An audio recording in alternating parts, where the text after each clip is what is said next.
अस्सलाम वालेकुम, welcome to my channel math physics intersection. I hope आप सब खैरियत से होंगे। आज की इस नई वीडियो में हम क्लास 7 के चैप्टर नंबर 4 को स्टार्ट करेंगे। As you can see video की लेंथ बहुत ज़्यादा हो गई है, तो यहाँ मैं एक्सप्लेन करना चाहता हूँ कि वीडियो में थोड़ा चेंज है वीडियो पैटर्न में।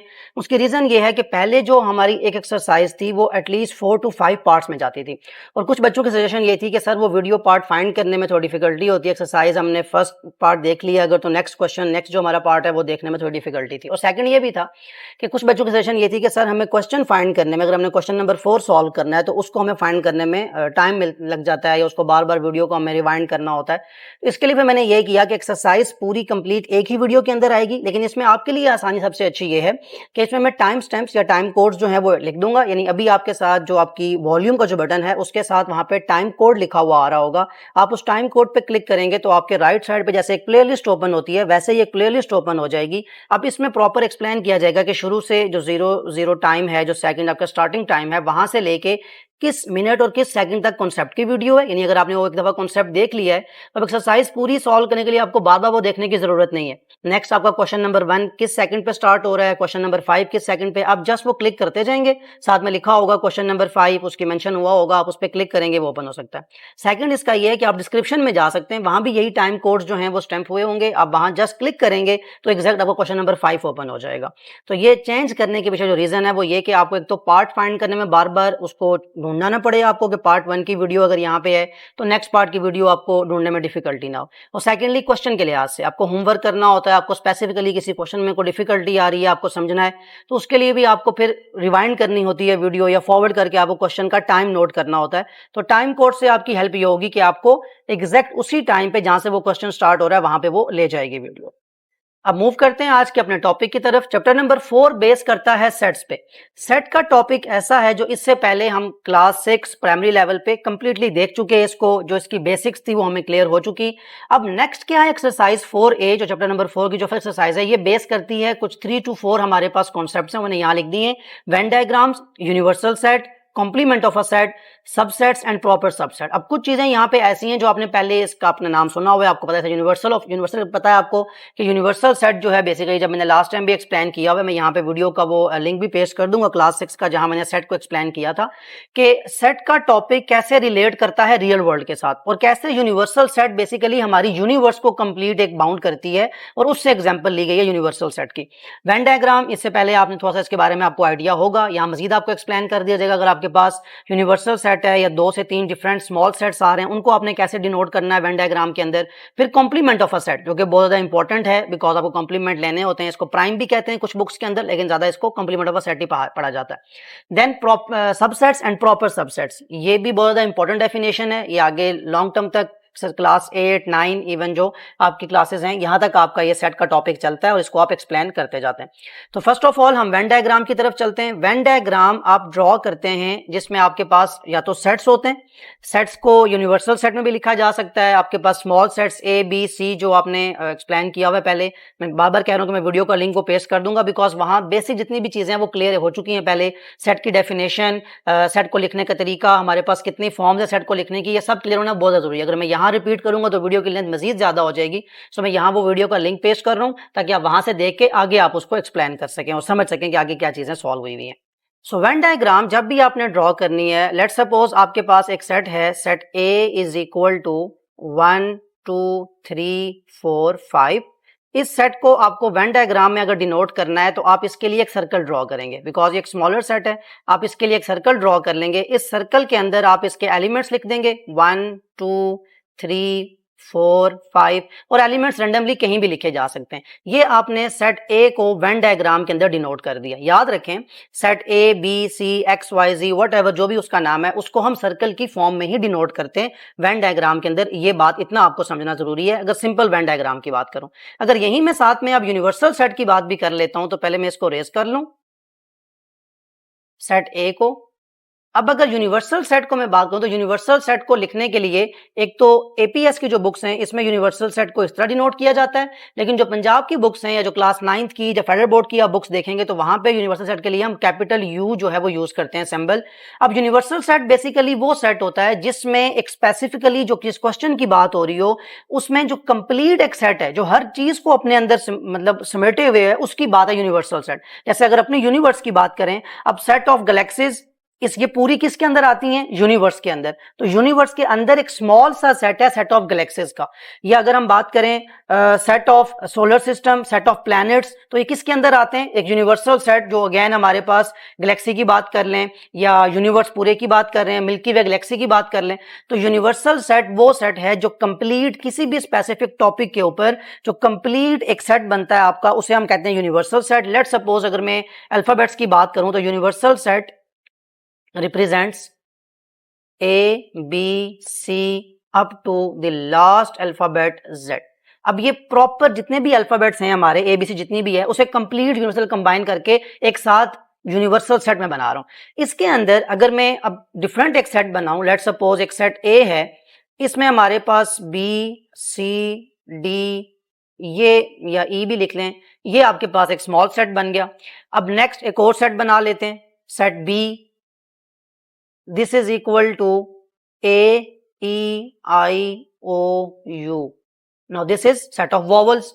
अब इस चीज को अगर आपके पास यूनिवर्सल सेट भी हो, दो आपके पास स्मॉल सेट्स भी हैं, इसको किस तरह रिप्रेजेंट किया जाएगा, ये बहुत ज्यादा इंपॉर्टेंट है। अब इसके लिए वेन डायग्राम कैसे बनेगी, अब देखें।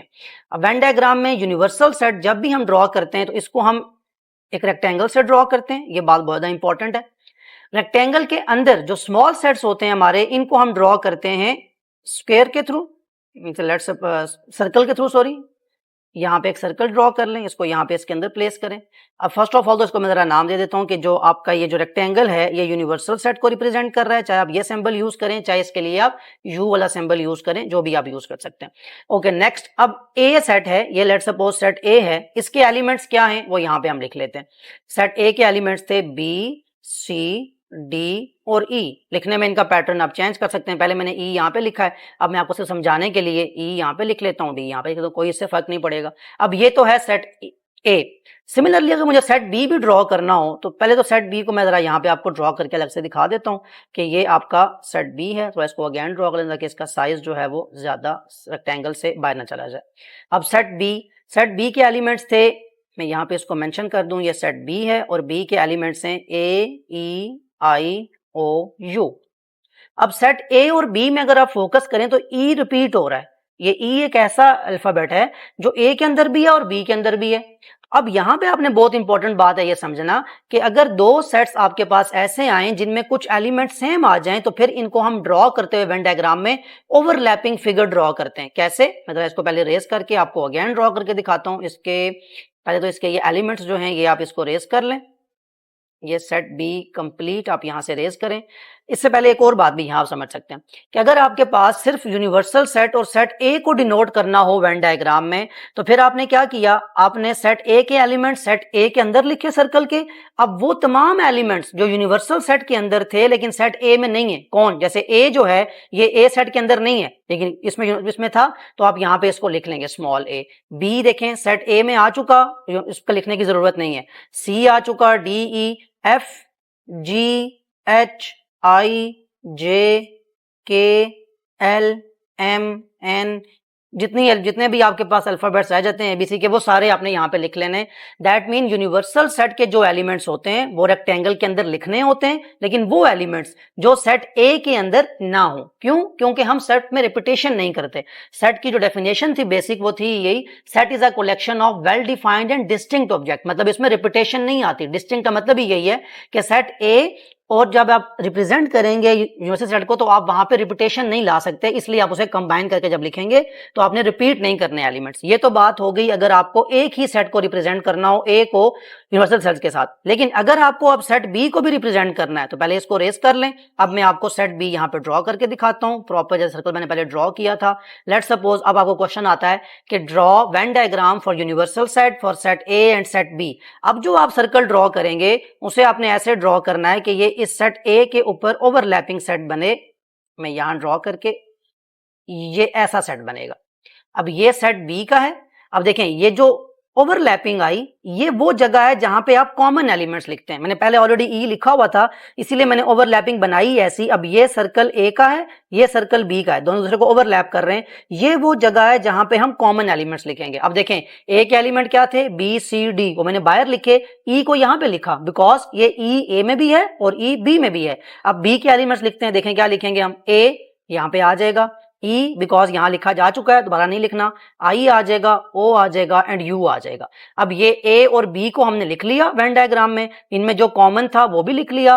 अब यूनिवर्सल सेट के वो तमाम एलिमेंट्स जो यहां लिखे जा चुके हैं वो नहीं लिखे जाएंगे, जो बाकी रह गए वो हम यहां पे लिख लेंगे। जैसे कि ए आ चुका, B C D E, F नहीं है तो एफ यहां एग्जिस्ट करता है ना, तो ये रेक्टेंगल अंदर लिखा जाएगा, जी एच आई बल्कि यहां लिखा हुआ है, देखें अब ये मिस्टेक नहीं करनी, इसको रिपीटेशन में नहीं ला सकते तो आई रेस कर दें।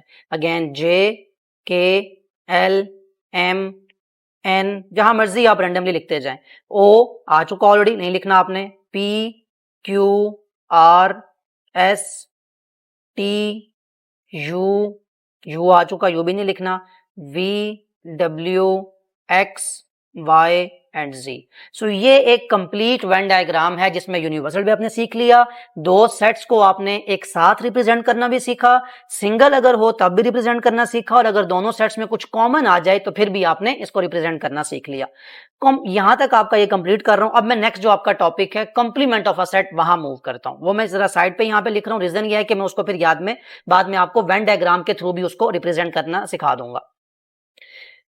First of all complement of a set, definition ये है कॉम्प्लीमेंट ऑफ अ सेट की कि किसी भी सेट का आपको कॉम्प्लीमेंट चाहिए हो। जैसे लेट सपोज अब मैं अगर बाकी ये चीजें थोड़ी आपकी आसानी के लिए रेस कर दूं, सेट बी को यहां से थोड़ी देर के लिए रेस कर देता हूं मैं।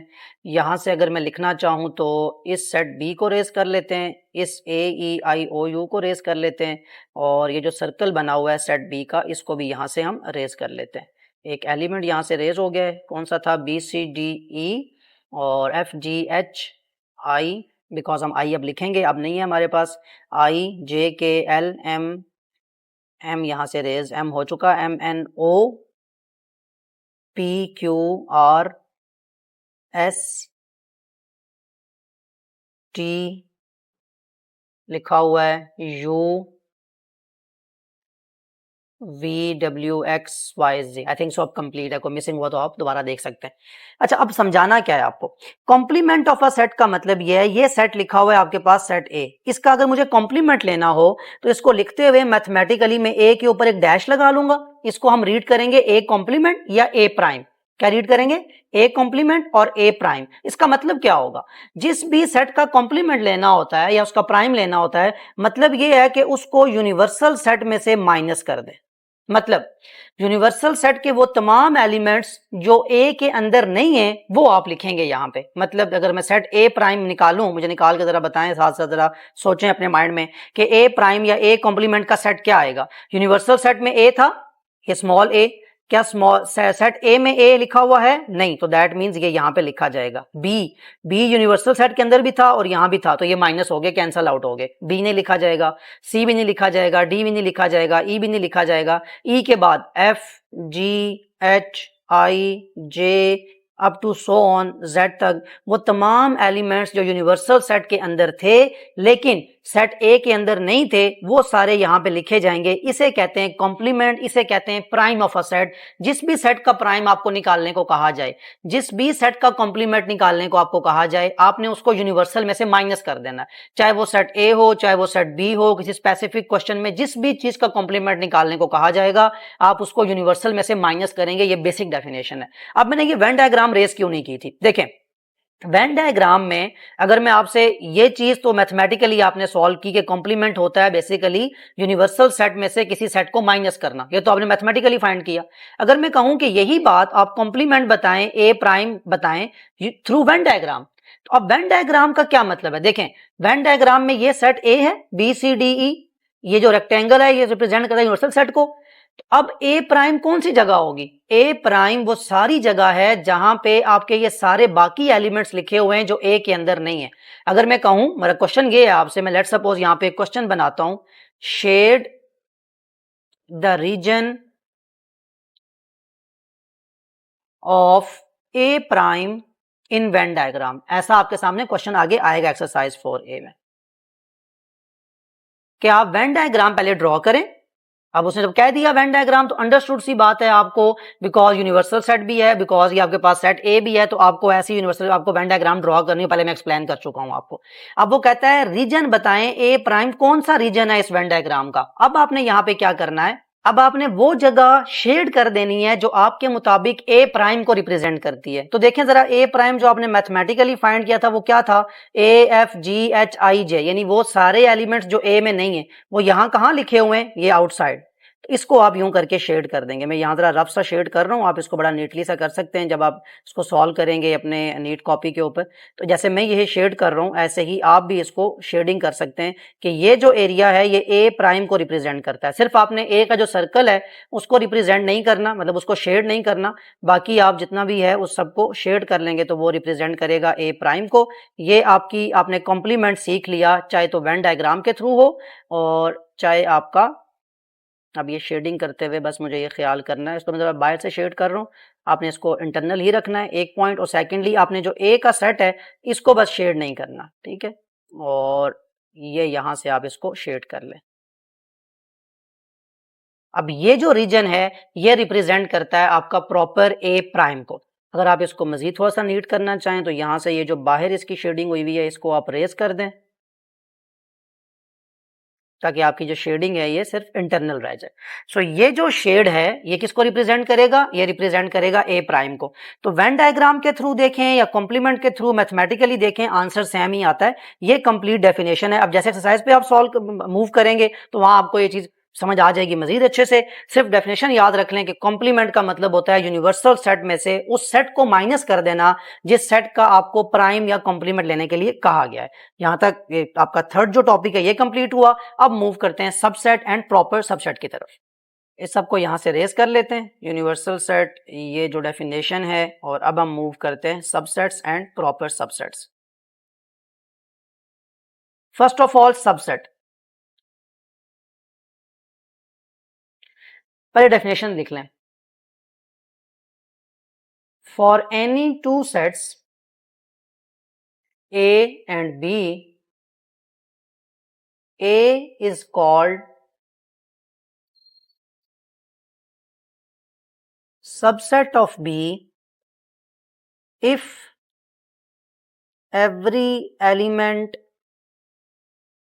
of B, sorry A, because A को हम सबसेट कह रहे हैं, if every element of A is an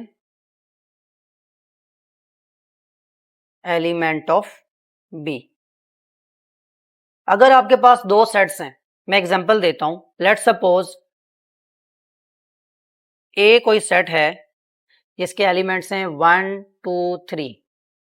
similarly B कोई सेट है आपके पास जिसमें आपके पास एलिमेंट्स हैं 1 2 3 4 5। तो A is a subset of B। क्या लिखा है मैंने, A is called subset of B। A को हम कहेंगे कि ये B का सबसेट है अगर A के सारे एलिमेंट B के अंदर मौजूद हो। ये बेसिक डेफिनेशन है कि कोई भी दो सेट्स आपके सामने लिखे हुए आए, आपसे पूछा जाए बताएं ये सबसेट है या नहीं, तो अगर जिसके बारे में पूछा जा रहा है अगर उसके सारे एलिमेंट्स उस बिगर सेट में पाए जाते हैं तो that is your sure definition कि आपके पास A जो है वो B का सबसेट है। मैथमेटिकली कैसे लिखते हैं इस बात को, या कैसे आपके सामने साइन लिखा हुआ आएगा, mathematically we write A is a subset of B। ये C है आपका, U कह सकते हैं आप इसको टिल्ट हुआ हुआ, और इसके नीचे अंडरलाइन है। दैट मीन्स ये जो अंडरलाइन और ये जो आपके पास सिंबल है इसको रीड क्या करेंगे, A is a subset of B। Definition के A के सारे एलिमेंट्स B के अंदर मौजूद हैं। ये आपकी बेसिक क्लियर होगी डेफिनेशन। अब यहां पे दो तीन बातें इंपॉर्टेंट हैं।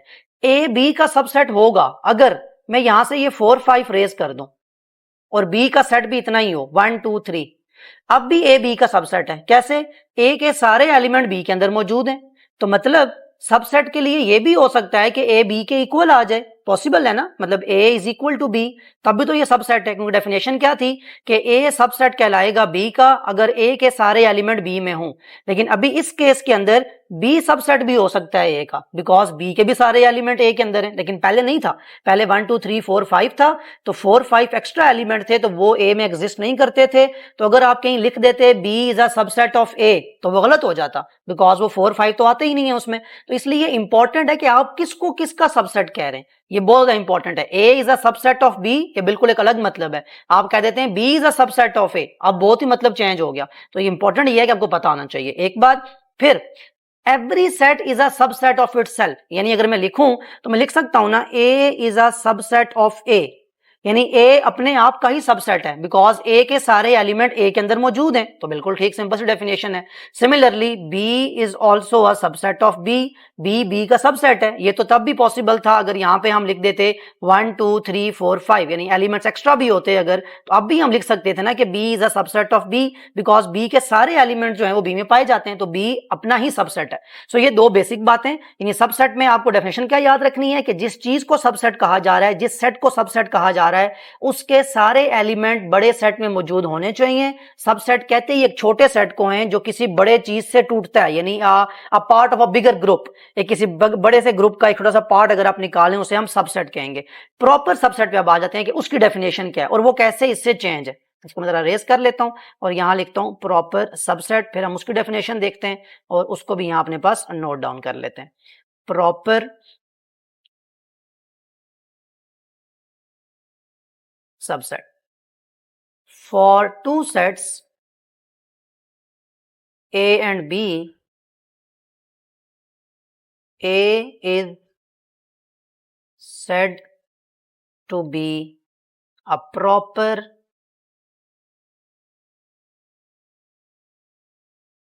subset of B if every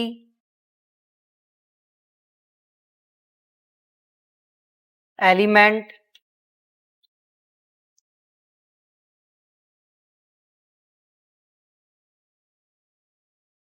of A is an element of B and, यहां बहुत इंपॉर्टेंट है अगली बात, and there exist at least one element of A which is not in B। यहां थोड़ी डेफिनेशन जो है वो चेंज होगी, कंडीशन लग गई। सबसेट में ये था कि दो सेट्स में से एक सेट दूसरे का सबसेट होगा अगर छोटे सेट के सारे एलिमेंट्स बड़े सेट में पाए जाते हों, लेकिन यहां पे कहता है उसके अलावा एक और शर्त भी है, there exist at least an one element, कम से कम एक एलिमेंट एक्स्ट्रा होना चाहिए बड़े सेट के अंदर, तब वो दूसरे का जो है वो प्रॉपर सबसेट कहलाएगा। कैसे, मैं एग्जांपल देता हूं। लेट्स सपोज अभी आपने एग्जांपल देखी थी A इज इक्वल टू 1 2 3, ठीक है, और मैं कहता हूं B एक ऐसा सेट है, B इज इक्वल टू 1 2 3 4 5, जैसे अभी आपने पहले एग्जांपल देखी, एग्जैक्ट वही एग्जांपल लिख रहा हूं मैं दोबारा। अब इसको लिखते हुए आप क्या लिखेंगे कि A B का प्रॉपर सबसेट है। इसको राइट करते हुए लिखते हुए आप इसको मैथमेटिकली लिखेंगे A is a proper subset of B। अब यहां पे अंडरलाइन नहीं है, सबसेट के लिए अंडरलाइन, और जहां अंडरलाइन ना हो that means proper subset. Definition क्या हुई, 1 2 3 A में था, इसमें भी 1 2 3 है, लेकिन उसके बाद 4 और 5 दो एक्स्ट्रा एलिमेंट्स भी हैं, तो प्रॉपर सबसेट के लिए एक्स्ट्रा एलिमेंट होना जरूरी है। यानी आप अगर इसको इसका प्रॉपर सबसेट कह रहे हैं, एक छोटे सेट को एक बड़े सेट का प्रॉपर सबसेट कह रहे हैं, तो एक तो ये डेफिनेशन जो सबसेट की थी, यानी इसके सारे एलिमेंट यहां होने चाहिए, वो तो नजर आ रहे हैं आपको, इसके अलावा कुछ एक्स्ट्रा भी होना चाहिए, एक एलिमेंट कम से कम होना चाहिए। ज्यादा तो आपके पास 2 हूं 4 हूं 6 10 जितने मर्जी एक्स्ट्रा हो जाए उससे फर्क नहीं पड़ता, कम से कम एक एलिमेंट एक्स्ट्रा होना चाहिए। यानी यहां पे अगर 5 के बजाय सिर्फ 4 भी लिखा होता, मैं इसको रेज करके अगर मैं 4 का सेट बना देता हूं, तो अब भी ये जो है वो A प्रॉपर सबसेट है B का, कि A के सारे एलिमेंट B में हैं और कुछ ना कुछ एक्स्ट्रा भी है।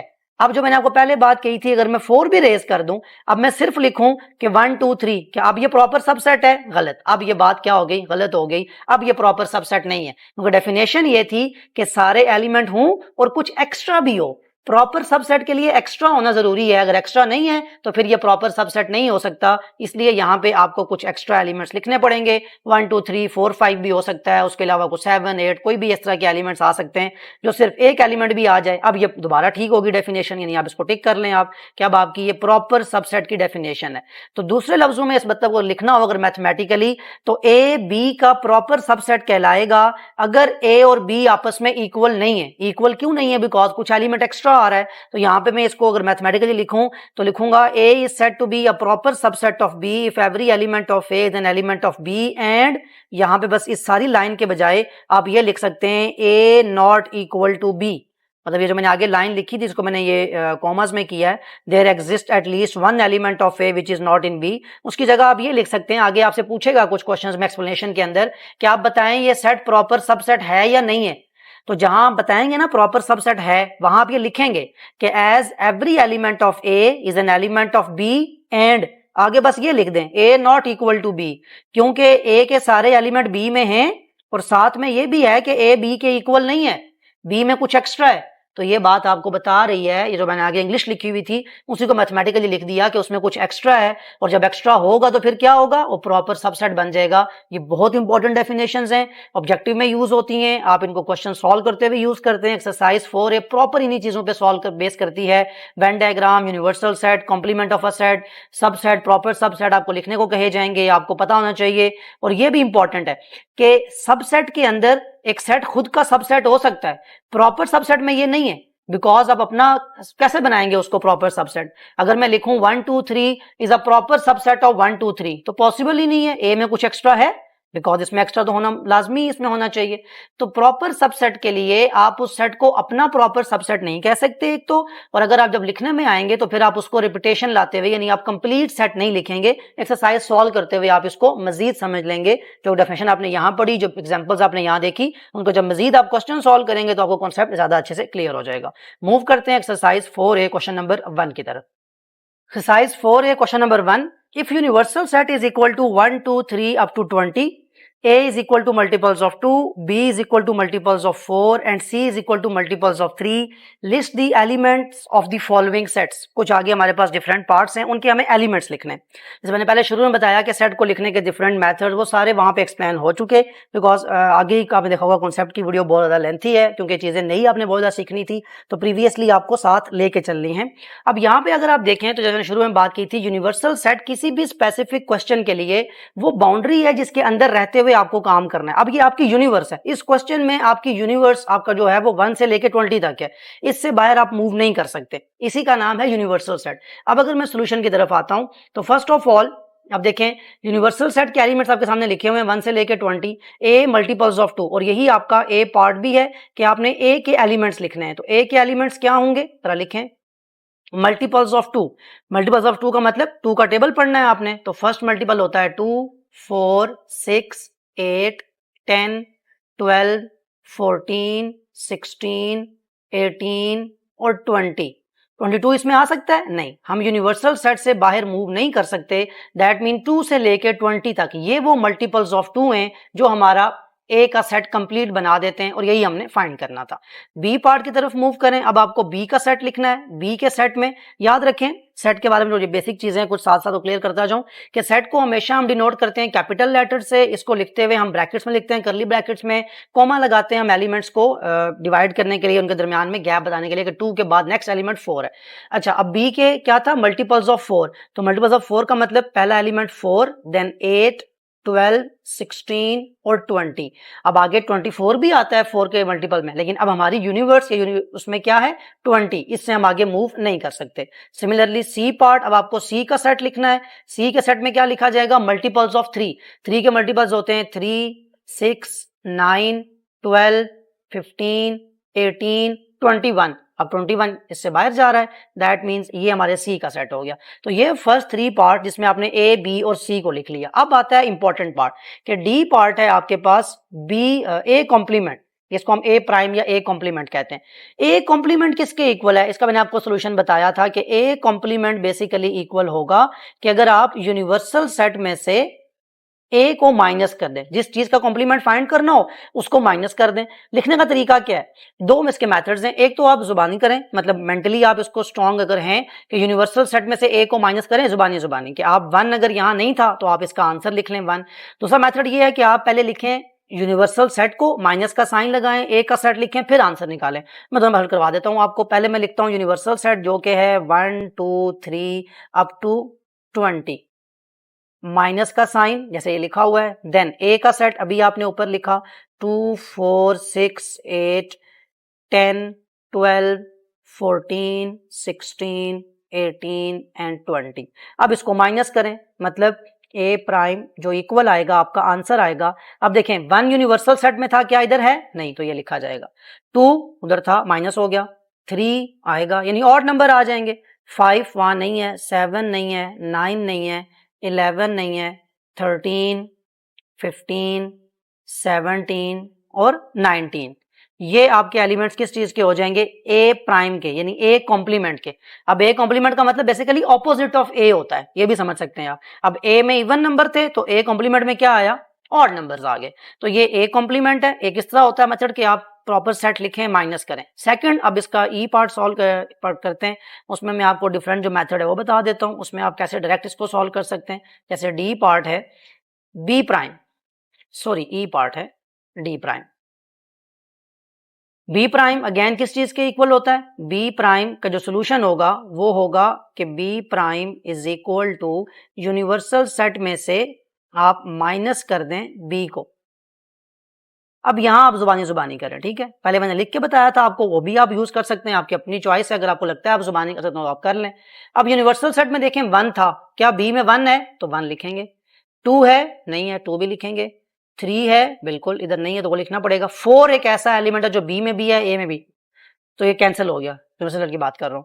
तो अब इसके बाद 4 आ चुका, 5 नहीं है 5 लिख लें, 6 और 7 आ चुका, 8 इधर है वो नहीं लिखा जाएगा, 9 आएगा, 10 आएगा, 11 12 अगेन आप लिख चुके हैं, 13 आएगा, 14 आएगा, 15 आएगा, 16 नहीं आएगा बिकॉज लिखा हुआ है, 17 18 और 19।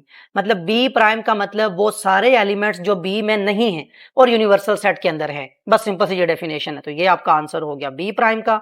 अगेन इसको रेज कर लें और लास्ट पार्ट है आपका एफ पार्ट, जिसमें आपको क्या फाइंड करना है, सी प्राइम और सी कॉम्प्लीमेंट। दोनों नाम में यूज करूंगा साथ साथ ताकि आपको इसमें कोई कंफ्यूजन ना हो। कोई अगर प्राइम कहे तब भी आपको पता हो और कॉम्प्लीमेंट कहे तब भी आपको पता हो। तो C complement is equal to universal set minus C. Again इसको लिखते हुए अब यूनिवर्सल सेट के वो एलिमेंट जो सी में नहीं है, 1 नहीं है लिखना पड़ेगा, 2 3 आ चुका तो 3 नहीं लिखेंगे, 4 5 6 लिखा नजर आ रहा है, 7 8 लिखेंगे, 9 लिखा हुआ है, 10 11 12 लिखा हुआ है, 13 और 14 लिख लेंगे, 15 लिखा हुआ है, 16 और 17 लिखेंगे, 18 लिखा हुआ है, 19 और 20।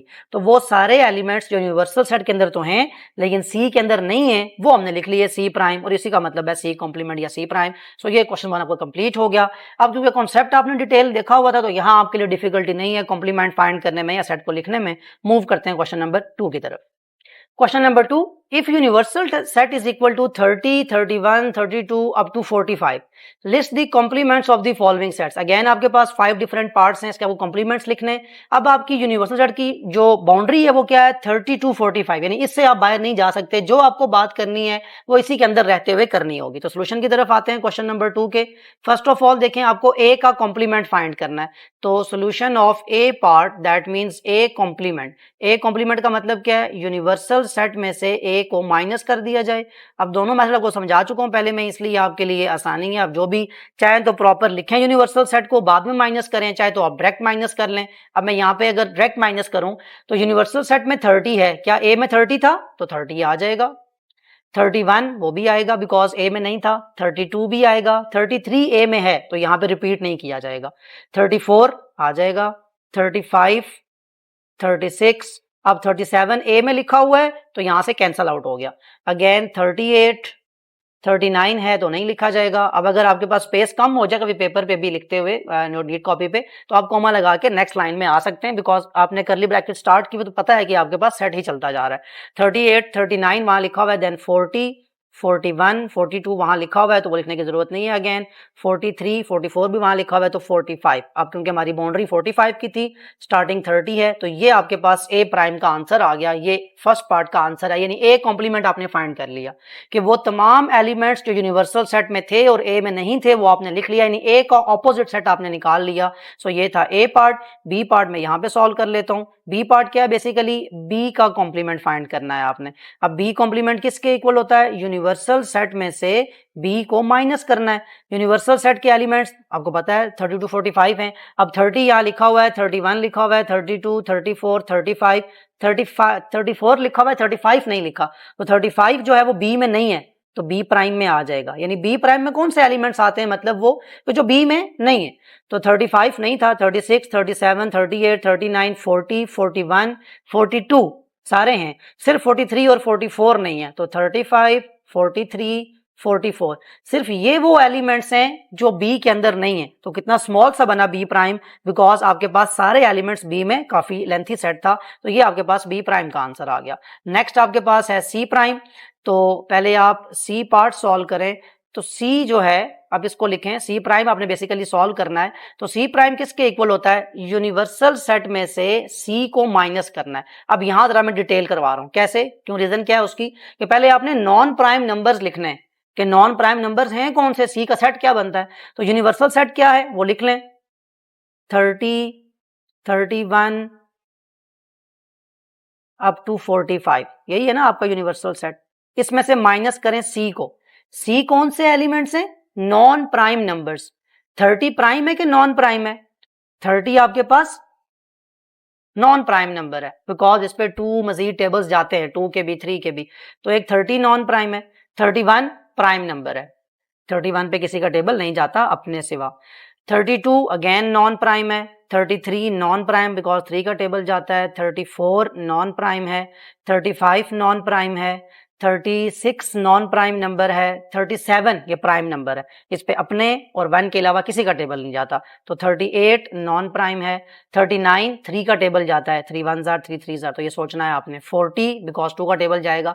इवन नंबर तो सारे ही जो है ना वो आपके पास नॉन प्राइम होते हैं, और नंबर में सोचना पड़ता है। 41, अब 41 अगेन आपके पास प्राइम नंबर है, किसी का टेबल नहीं जाता 41 पे अपने और 1 के अलावा, तो 42 आपके पास नॉन प्राइम हो गया।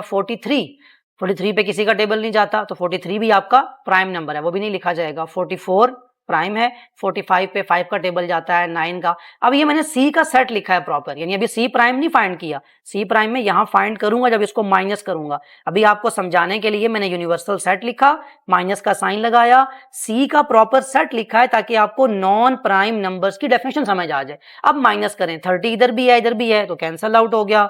आपके पास 31 नहीं है, 31 लिखा जाएगा जो इंपॉर्टेंट है, तो 31 आप लिख लें अपने पास क्योंकि वो प्राइम नंबर है। 31 के बाद 32 33 34 35 36 37 नहीं है सी के अंदर, तो सी प्राइम में आएगा। 38 39 40 41 आपके पास प्राइम नंबर था, वो लिखेंगे। 42 43 मैंने आपको बताया ये भी प्राइम नंबर है। तो क्या आपके पास एलिमेंट्स आए, 31 37 41 43, तो ये 4 एलिमेंट्स सी प्राइम है, बिकॉज ये देखें सी कॉम्प्लीमेंट है, ये चारों एलिमेंट्स प्राइम है। उसने क्या कहा था, नॉन प्राइम, तो नॉन प्राइम का ऑपोजिट क्या होता है, प्राइम। तो जिस तरह मर्जी आप इसको समझना चाहें, सी का ऑपोजिट समझें या लिख के इसको सॉल्व करें, जैसे भी आपको अंडरस्टैंडिंग आपकी डेवलप होती है, लेकिन ये आपका सी प्राइम का आंसर है और ऐसे ही आपने इसको सॉल्व करना था। अब बिकॉज स्पेस थोड़ी कम है तो मैं ये बी और सी प्राइम अगेन रेज कर रहा हूं यहां से। अब मैं यहाँ पे डी और ई पार्ट सॉल्व कर लेता हूं कि डी पार्ट आपका है कि आपने डी जो है इसका प्राइम फाइंड करना है, और डी प्राइम किसके इक्वल होगा, डी प्राइम इक्वल होगा यूनिवर्सल सेट माइनस डी के। अगेन यहां भी आपके पास चॉइस है मल्टीपल्स ऑफ 4, पहले आप यूनिवर्सल सेट लिख लें। 30 31 से लेके 45 तक ये कंप्लीट सेट है, तो आप इसको यू शॉर्ट फॉर्म में लिखें। माइनस का साइन, डी का सेट क्या बनेगा, मल्टीपल्स ऑफ 4 लिखें जरा। 30 आता है मल्टीपल्स ऑफ 4 में, नहीं। 31 आता है, नहीं आता। 32 पे 4 का टेबल जाता है, तो 32 देन 36 देन 40 देन 44, ये कौन है, मल्टीपल्स ऑफ 4। तो ये था ना मल्टीपल्स ऑफ 4, तो डी का सेट है मल्टीपल्स ऑफ 4, तो डी प्राइम का सेट क्या होगा, डी प्राइम का सेट होगा वो नंबर जो 4 के मल्टीपल्स नहीं है, ऑपोजिट। तो 30 आएगा इसमें, 31 आएगा, 32 वहां आ चुका है तो यहां नहीं आ सकता, 33 आएगा, 34 आएगा, 35 यहाँ पे आ जाएगा, 36 वहां आ चुका है, 37, 38, 39, अगेन 40 वहां चला गया, 41, 42, 43, 44 भी वहां है तो 45। सो ये आपके पास डी प्राइम का सेट है। क्या क्या एलिमेंट्स हैं? 30, 31, 33, 34, 35, 37, 38, 39, 41, 42, 43, 45। अब इसमें कोई ऐसा नंबर नहीं है जिसपे 4 का टेबल जाता हो, तो यही है मल्टीपल्स ऑफ 4 का ऑपोजिट क्या होगा? नॉन मल्टीपल्स ऑफ 4, जिसपे 4 का टेबल ना जाए। तो ये था आपके पास डी पार्ट। नेक्स्ट पार्ट देखें, ई पार्ट में आपसे क्या चीज सॉल्व करने को कहा गया। ई पार्ट है ई कॉम्प्लीमेंट। ई कॉम्प्लीमेंट किसके इक्वल है? यूनिवर्सल सेट में से ई को माइनस करना। तो यूनिवर्सल सेट क्या है आपका? 30, 31 से लेके 45, इसमें से माइनस करें किसको? ई को। ई क्या है? मल्टीपल्स ऑफ 3, तो लिख लें 30 मल्टीपल्स ऑफ 3 में आता है ना, ऑब्वियस सी बात है, 3 10 30। 31 पे टेबल नहीं जाता, 33 पे जाएगा, फिर 36 पे जाएगा, फिर 39 पे जाएगा, 42 पे 3 का टेबल जाता है, 45 पे जाता है। बस ये आपके पास मल्टीपल्स ऑफ 3 है। अब ई प्राइम फिर क्या होगा? नॉन मल्टीपल्स ऑफ 3, जिन पे 3 का टेबल ना जाए। वो कौन कौन है? 31, 32, 33 वहां लिखा हुआ है, 34, 35, 36 वहां लिखा हुआ है, 37, 38, 39 लिखा हुआ है, 40, 41, 43, 44। ये वो सारे एलिमेंट्स हैं जो ई प्राइम में आते हैं। 31, 32, 34, 35, 37, 38, 40, 41, 43 और 44, कोई ऐसा एलिमेंट नहीं है जिस पे 3 का टेबल जाता हो। ये था क्वेश्चन नंबर 2। अगेन कॉम्प्लीमेंट के लिहाज से यहां तक आपको, अगर आपने क्वेश्चन 2 कर लिया है, 1 और 2, तो आपको बेसिक सारी क्लियर हो चुकी होगी। कॉम्प्लीमेंट कैसे ऑपोजिट नंबर निकाला जाता है, कैसे लिखा जाता है, ये चीज क्लियर हो चुकी होगी। मूव करते हैं क्वेश्चन नंबर 3 की तरफ। Question number 3, if the universal set is equal to 1, 2, 3 up to 10, यानी अब आपकी बाउंड्री 1 से लेके 10 तक है। ए जो है वो प्राइम नंबर्स हैं, बी इवन नंबर्स हैं, सी मल्टीपल्स ऑफ 5 हैं। लिस्ट द एलिमेंट ऑफ, अब यहां पे आपने कंफ्यूज नहीं होना, ये ए के साथ कॉमा है, प्राइम हमेशा ऊपर होता है, जैसे ए बी सी, ये ए प्राइम लिखा हुआ है, इसके ऊपर नजर आ रहा है आपको ये कॉम्प्लीमेंट, बी के ऊपर यहाँ प्राइम है, ये सी के ऊपर प्राइम, या जो भी इसको कहें कॉम्प्लीमेंट।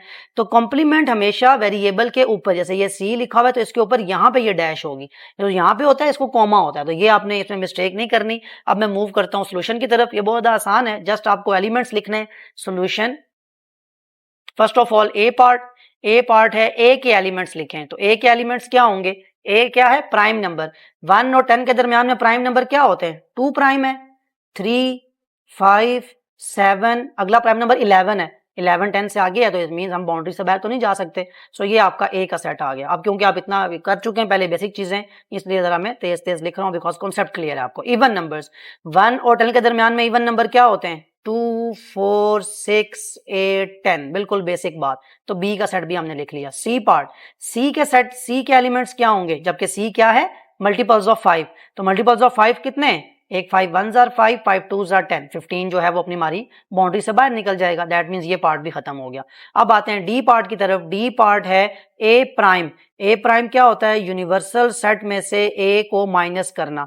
ये लिखा हुआ है यूनिवर्सल सेट, ये लिखा हुआ है ए का सेट, तो डायरेक्ट लिखें कि A prime will be equal to 1, क्योंकि उसमें नहीं है, 2 लिखा हुआ है, 3 लिखा हुआ है, 4, 5 लिखा हुआ है, 6, 8, 9, 10, तो 1, 4, 6, 8, 9, 10, ये आपके पास ए प्राइम का आंसर आ गया।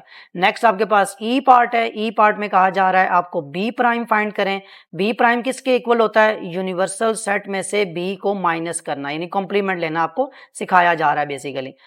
आगे आपके पास यूनिवर्सल सेट के एलिमेंट्स हैं 1 से 10, बी के एलिमेंट्स 1, ऑड नंबर आ जाएंगे बिकॉज बी तो इवन था, तो 1, 3, 5, 7, 9, इवन नंबर का कॉम्प्लीमेंट ऑड नंबर, क्योंकि ऑपोजिट की बात होती है। F part, last part, C prime की बात हो रही है। सी प्राइम होता है यूनिवर्सल सेट में से सी को माइनस करना। अगेन सी प्राइम, अब उसका ऑपोजिट, सी में क्या था आपके पास? मल्टीपल्स ऑफ 5, तो वो सारे नंबर जिन पे 5 का टेबल नहीं जा सकता वो इसमें आएंगे।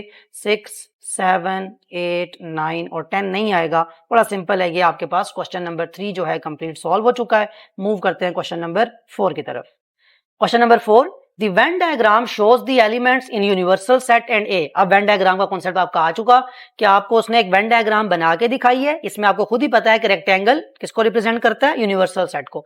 जो अंदर बना हुआ सर्कल है वो किसको रिप्रेजेंट करता है, स्मॉल सेट को। तो अब आपने बताना है यहाँ पे कि इसके एलिमेंट्स, यानी हमारे पास जो सोल्यूशन इसका लिखा जाएगा, मैं यहाँ पे लिखता हूँ solution. First of all first part का सोल्यूशन है list all the elements in A in universal set, के ए और जो आपके पास सेट है इसका आप लिखें, एलिमेंट्स लिखें। तो फर्स्ट ऑफ ऑल हम लिखते हैं ए के सेट। क्या सेट है, कैट डॉग माउस। तो जिस भी आप इसको पैटर्न में लिखें, cat comma dog comma mouse. अब अगर आप एक बात पे फोकस करें तो जब मैं सेट लिखता हूं मैथमेटिकली एलिमेंट्स की फॉर्म में तो कॉमा लगाता हूं इनको अलग करने के लिए।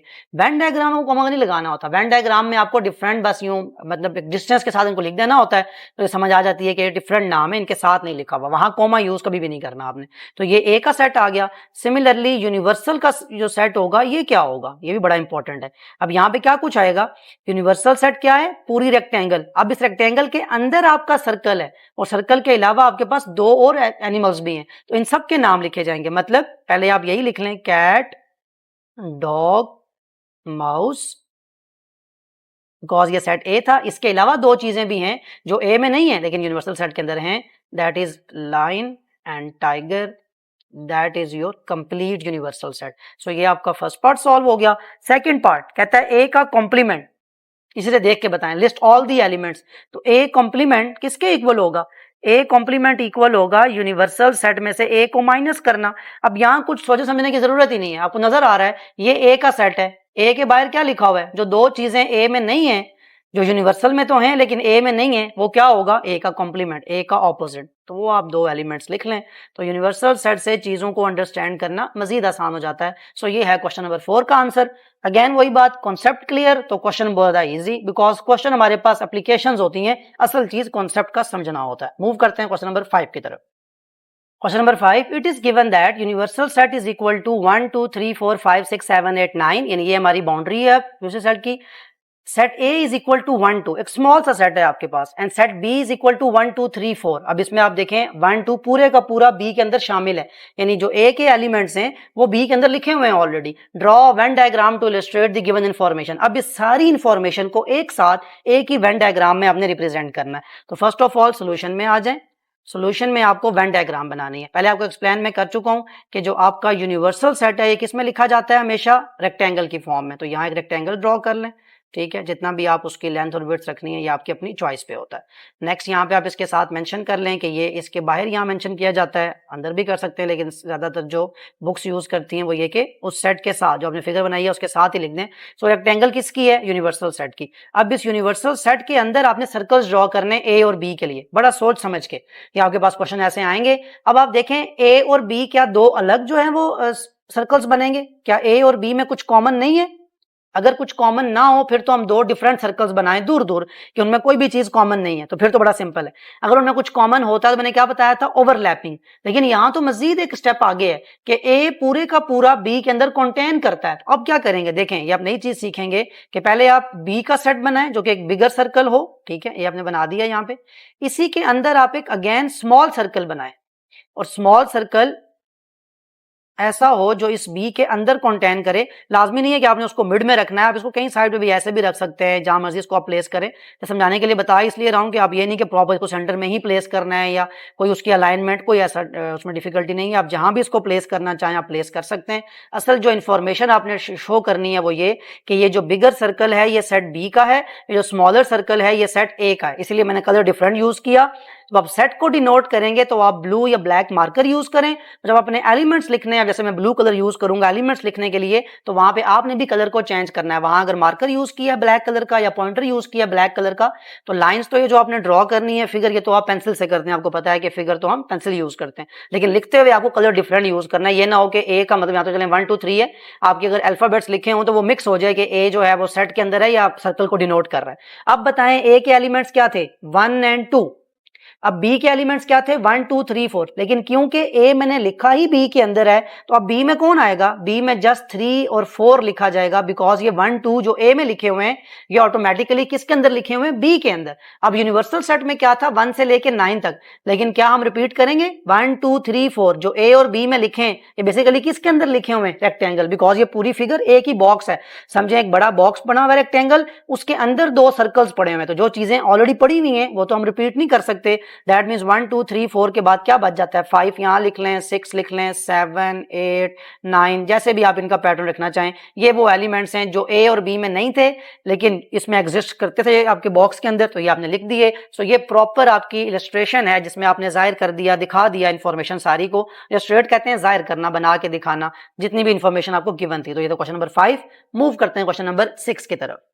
Question number 6. It is given that universal set is equal to x such that x is an integer between 1 and 10 inclusive.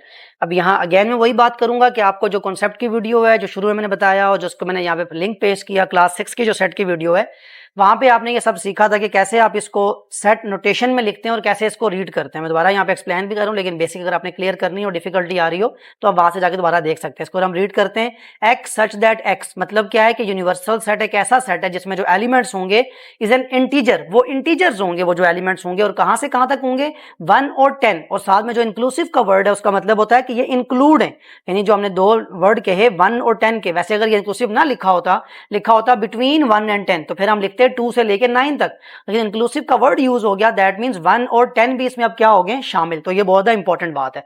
तो अब ये आपका यूनिवर्सल सेट है। फिर कहा जाता है कि बी जो है कैसा सेट है, x such that X is N even number.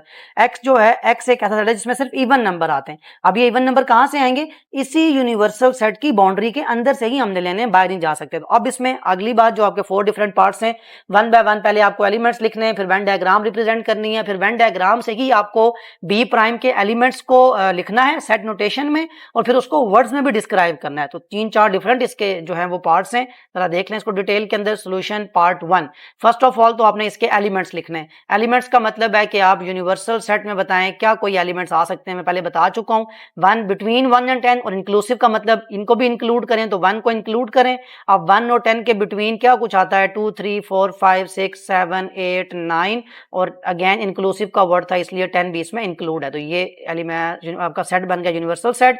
B के जो एलिमेंट्स हैं वो हैं इवन नंबर। तो इवन नंबर क्या होते हैं इसके अंदर देखें 2 4 6 8 10, बस यही हमारी बाउंड्री थी, इसके अंदर हमने लिखना था। तो ये हमारा फर्स्ट पार्ट सॉल्व हो गया। सेकंड पार्ट, अब इसमें कहा जा रहा है कि आपको draw Venn diagram to represent the set universal set and B. अब यहाँ पे वेन डायग्राम बिकॉज आप काफी डिटेल में पहले उसको देख चुके हैं, तो मैं इसका सोल्यूशन जब यहाँ पे बनाऊंगा तो मैं एक छोटी सी एक जो है रेक्टेंगल ड्रॉ करता हूँ, और इसी के अंदर एक स्मॉल सा सर्कल भी ड्रॉ कर लेता हूँ जस्ट टू मेक श्योर कि आपको वो समझ आ सके। और ये जो सर्कल है वो यहाँ पे ये सेट बी का सर्कल आ जाएगा। ये यहाँ पे मेंशन कर देता हूँ कि ये इसका सॉल्यूशन है, और ये जो रेक्टेंगल है ये है यूनिवर्सल सेट के लिए, और ये सर्कल जो है ये सेट बी के लिए है। अब सेट बी के एलिमेंट्स हैं 2 4 6 8 और 10। अब यूनिवर्सल में कौन कौन बाकी रह गया, ऑड नंबर्स 1 3 5 7 और 9। तो ये आपका सेकंड पार्ट का सोल्यूशन होगा जिसमें आपने वेन डायग्राम प्रॉपर ड्रॉ कर दी। थर्ड पार्ट में आ जाएं। थर्ड पार्ट में आपसे कहा गया था from the Venn diagram list all the elements of B prime in set notation. Set notation में लिखने का मतलब ये है कि इसको जैसे ये लिख के दिया गया था एक्स सच दैट एक्स, वैसे भी आप इसको लिखें। सेट नोटेशन में आपने वैसे लिखना है। अगर कहा जाता है लिस्ट दी एलिमेंट तो फिर आप लिस्टिंग पे दोनों काम कर सकते हैं। वैसे तो मैं आपको यहाँ पे दोनों करके बता देता हूं। सेट नोटेशन आप इसका मतलब था x such that X is N odd number, कि बी प्राइम ऐसा सेट है जिसमें ऑड नंबर्स आएंगे। अब क्योंकि हम जिस क्वेश्चन की बात कर रहे हैं वहां ऑलरेडी यूनिवर्सल सेट की बाउंड्री डिफाइन है, तो 1 और 10 के अंदर रहते हुए ही अपने ऑड नंबर वो यही नंबर ऑड आते हैं। ये भी इसका आंसर हो सकता है। अगर आप एलिमेंट्स लिखना चाहें तो भी मैं यहाँ पे साइड पे लिख देता हूँ। बी प्राइम के एलिमेंट्स वो लिखे हुए हैं 1 3 5 7 9। अब इस क्वेश्चन में क्योंकि उसने वर्डिंग ऐसी यूज के दोनों मतलब लिए जा सकते हैं। लिस्ट ऑल दी एलिमेंट्स पे फोकस करें तो लिस्टिंग करनी है, एलिमेंट्स लिखने हैं। अगर वो बात करें सेट नोटेशन की तो फिर आपको ये लिखना है सेट नोटेशन की फॉर्म में। दोनों आंसर मैंने लिख दिए हैं, जो आपको सूटेबल लगता है आप इसको यूज कर सकते हैं। अच्छा, फोर्थ पार्ट आपके पास है कि describe the set B in words. B prime को वर्ड्स में लिखें। तो B prime is a set of all integers, set B जो है वो इंटीजर्स का सेट है, कहां से कहां तक, between 1 and 10 inclusive B integers का सेट है 1 और 10 के दरमियान, और वो क्या है, विच आर ऑड नंबर्स। तो ये आपने वही बात, अब ये आपको बेसिकली सेट को कंप्लीट समझाने के लिए हर तरह से उसको लिखने का तरीका, उसको जैसे हमने वर्डिंग में लिख सकते हैं, जितनी भी चीजें हमने बेसिक पढ़ी हुई हैं उन सबको यहाँ हम यूज कर रहे हैं। तो क्वेश्चन नंबर 6 का जो लास्ट पार्ट है कि आपने जो ऊपर 1 3 5 7 9 लिखा उसी को वर्ड्स की फॉर्म में लिख दिया। ये अक्सर आपको ऑब्जेक्टिव में आता है, एलिमेंट्स लिखे होंगे उसको वर्ड में लिख के दिखाएं, वर्ड लिखे हुए होंगे उससे एलिमेंट लिख के दिखाएं, दोनों बातें आपको आनी चाहिए। तो ये था क्वेश्चन नंबर 6। अगेन डिटेल में हमने इसको ड्रॉ भी कर लिया, देख भी लिया। मूव करते हैं क्वेश्चन नंबर 7 की तरफ। Question number 7, if a is equal to 10 20 40 60 80। अब देखिए इसमें कॉमा है, अब ये मतलब नहीं है कि 10 से लेके 80 तक सारे एलिमेंट, उसके लिए बीच में डॉट यूज होते हैं। ये कुछ चीजें बहुत ज्यादा इंपॉर्टेंट है, स्मॉल स्मॉल सी डिटेल्स होती है लेकिन ये पता होनी चाहिए। अब ये एक सेट है a, list all the elements of the following subsets of a। अब ये देखें जो नीचे 4 आपके पास लिखे हुए हैं, ये उसने खुद ही बता दिया कि ये इसके सबसेट्स हैं, और जब बनेंगे तो आप अपनी डेफिनेशन इस पे अप्लाई भी कर सकते हैं कि क्या ये सबसेट है या नहीं। तो सबसेट बनेगा। फर्स्ट ऑफ ऑल आप सोल्यूशन में आ जाएं। पहले तो आपके पास सेट ए आपके माइंड में 1 2 3 4 5 एलिमेंट्स हैं सेट ए के अंदर। अब आपने ये 1 बाय 1 इसके पार्ट सॉल्व करने हैं। Solution of part A, number divisible bye 4, 4 से कौन सा नंबर डिविजिबल हो सकता है, बताएं क्या सेट बनेगा। मैं यहां पे लिख रहा हूं, ये सोल्यूशन है, ठीक है। 4 से 10 डिविजिबल हो सकता है, नहीं। 20 डिविजिबल होता है, 40 डिविजिबल होता है, 60, 4 15s are 60, and then last में 4 20s आर 80। तो इन 5 जो नंबर्स थे, 5 जो एलिमेंट्स थे ए के, उनमें से ये 4 नंबर्स हैं जो 4 से डिविजिबल हो सकते हैं। तो क्या देखें ये सेट इसका सबसेट है, बिल्कुल है, क्योंकि इस सेट के सारे एलिमेंट्स 1 2 3 4 यहां पाए जाते हैं, यानी सेट ए में ये सारे एलिमेंट्स पाए जाते हैं, यानी वहां पे इंक्लूड है। और यही हमारी डेफिनेशन थी कि सबसेट होने के लिए सारे एलिमेंट्स का वहां होना जरूरी है। सो ये ए पार्ट का सोल्यूशन हो गया। बी पार्ट का सोल्यूशन, नंबर डिविजिबल बाय 6, वो नंबर लिखें इन पांचों में से जो 6 से डिवाइड हो सकें। 10 पे 6 का टेबल नहीं जाता, 20 पे नहीं जाता, 40 पे नहीं जाता, 60 पे सिर्फ एक एलिमेंट है 60 जिस पे 6 का टेबल जाता है। तो 60 इसका सबसेट होगा कि नहीं, 60 एक ही एलिमेंट है। क्या ये एलिमेंट यहां लिखा हुआ है, तो इसका मतलब है ये सबसेट है। यही डेफिनेशन थी ना कि सबसेट वो मतलब ये 60 जो है इसका सबसेट है, बिकॉज ये वहां पे लिखा हुआ है। बिल्कुल आसान हो गया। C part, number divisible by 8, 8 का टेबल किस किस पे जाता है, 40 पे जाता है, 8 5s आर 40, या आपका टेबल जाता है 80 पे, 8 10s आर 80। तो ये बड़ा सिंपल है। लास्ट में D part, number divisible bye 7, इन पांचों एलिमेंट्स को 7 डिवाइड कर सकता है, कोई भी ऐसा एलिमेंट नहीं है जो 7 पे डिवाइड हो सके। तो हमारा सेट क्या बनेगा, एम्प्टी सेट। इसको हम यूं लिखते हैं, या इसको मैं और लिख के इसको हम ये लिखते हैं, जिसको हम रीड करते हुए PHI 5 रीड करते हैं। तो याद रखें एम्प्टी सेट हर एक का सबसेट है, बिकॉज एम्प्टी सेट मतलब कोई एलिमेंट नहीं, तो वो ऑटोमेटिकली उसमें इंक्लूड है, यानी खाली सेट एम्प्टी सेट हर एक का सबसेट होता है। तो ये बड़ी इंपॉर्टेंट बात थी जो आपने यहाँ पे एक नई चीज भी सीख ली, और ये आपके पास सोल्यूशन भी कंप्लीट हो गया। क्वेश्चन नंबर 7 के सारे पार्ट सॉल्व हो गए और आपने अब सबसेट्स पे आ गए। पहले आपका कॉम्प्लीमेंट, वेन डायग्राम, ये चीजें आपने सीखी। अब आप प्रॉपर अपना सबसेट, जो प्रॉपर सबसेट की डेफिनेशन थी, उन चीजों को आप सॉल्व कर रहे हैं। तो एक्सरसाइज का सारा कॉन्सेप्ट आपका एक साथ यूज होना शुरू हो गया। मूव करते हैं क्वेश्चन नंबर 8 की तरफ। Question number 8, the Venn diagram shows the elements in A and in B. ये आपके पास जो वेन डायग्राम बनी हुई है, कहता है इसमें ए के एलिमेंट नजर आ रहे हैं आपको और बी के नजर आ रहे हैं एलिमेंट्स। प्रॉपर उसने वेन डायग्राम बना के दिखा दिया। मैंने इसीलिए पिक्चर भी यहाँ पेश की है बुक्स के, ताकि आपको वो चीज एग्जैक्ट वही फील हो जो आप क्वेश्चन देख रहे हैं। अब हमसे सोल्यूशन में क्या पूछा गया है कि आप दो पार्ट्स हैं, एक तो आप एलिमेंट्स लिखें ए और बी के। तो सोल्यूशन ऑफ फर्स्ट पार्ट, पहले ए के एलिमेंट्स लिख लेते हैं। बड़ा सिंपल है, सामने ए के एलिमेंट्स लिखे हुए हैं STU, तो आप उसको S,T,U, ये आपके पास ए के एलिमेंट आ गए। सिमिलरली बी के एलिमेंट्स आपने लिखने थे, वो आपके पास क्या बनेंगे। अब देखें ए जो है वो इंक्लूड है बी के अंदर, तो दैट मीन बी के एलिमेंट में फिर ए के भी सारे एलिमेंट्स आ जाएंगे। SB आएगा, T भी आएगा, U और बाकी जो VWXYZ वो सारे एलिमेंट्स भी लिखे जाएंगे। तो इसमें ये आपको समझना इंपॉर्टेंट है कि अगर आपका ए का सेट बी के अंदर है तो that means A already B में इंक्लूडेड था, उसको लिखते हुए हम यूं लिखेंगे। ओके, ये तो आपके पास सोल्यूशन ऑफ फर्स्ट पार्ट हो गया। Second, solution of second part. अब आपसे क्या पूछा जा रहा है, is A a proper subset of B, explain. क्या ए बी का प्रॉपर सबसेट है? मैंने आपसे शुरू में कहा था कॉन्सेप्ट की वीडियो में कि आपसे पूछा जाएगा बाद में, ये आपने फिर प्रॉपर वहां डेफिनेशन वाली वो बात लिखनी है कि सबसेट है तो क्यों है। अगर आपसे पूछा जाए प्रॉब्लम तो आपने लिखना है कि प्रॉपर सबसेट क्यों है। तो जरा देखें क्या आंसर बनेगा। यस, पहली बात तो ये प्रॉपर सबसेट है। क्यों है? अब देखें, एक तो आपको वो रिकॉल करनी है अपने माइंड में, इसलिए पॉज कर रहा हूं बार बार कि आप सोचें पहले खुद कि क्या ये प्रॉपर सबसेट है तो किस लिए है। मैंने क्या आपको लिखवाई थी डेफिनेशन, तो अगर आपको वो याद है तो लिखें, yes A is a proper subset of B because, क्या लिखवाया था मैंने, every element of A is an element of B. नजर भी आ रहा है आपको, जो ए के एलिमेंट है वो बी में है, is an element of B. लेकिन बात यहां कंप्लीट नहीं होती, and A is not equal to B. मैंने वहां को एक्सप्लेन किया था कि मैं ये लिखूंगा कि पहली बात कि ए के सारे एलिमेंट बी में हैं, लेकिन उससे अगली बात जो इस बात को बनाती है प्रॉपर सबसेट, यहां तक अगर बात होती तो ये सबसेट कहलाता कि ए के सारे एलिमेंट बी में हैं तो ये सबसेट है। प्रॉपर के लिए फिर एक बात अगली और लिखनी पड़ती है, ऐड करनी पड़ती है कंडीशन कि इसमें कुछ एक्स्ट्रा भी है। यानी देखें वी डब्ल्यू एक्स वाई जी, ये एक्स्ट्रा है बी में जो ए में नहीं था। तो यही मतलब हुआ ए नॉट इक्वल टू बी का, कि ए में सब कुछ नहीं है, बी में कुछ ना कुछ एक्स्ट्रा भी पाया जाता है। तो दैट मीन ये इसको प्रॉपर सबसेट बना रहा है। तो ये प्रॉपर हमने डिटेल आंसर लिख दिया। मूव करते हैं क्वेश्चन नंबर 9 की तरफ।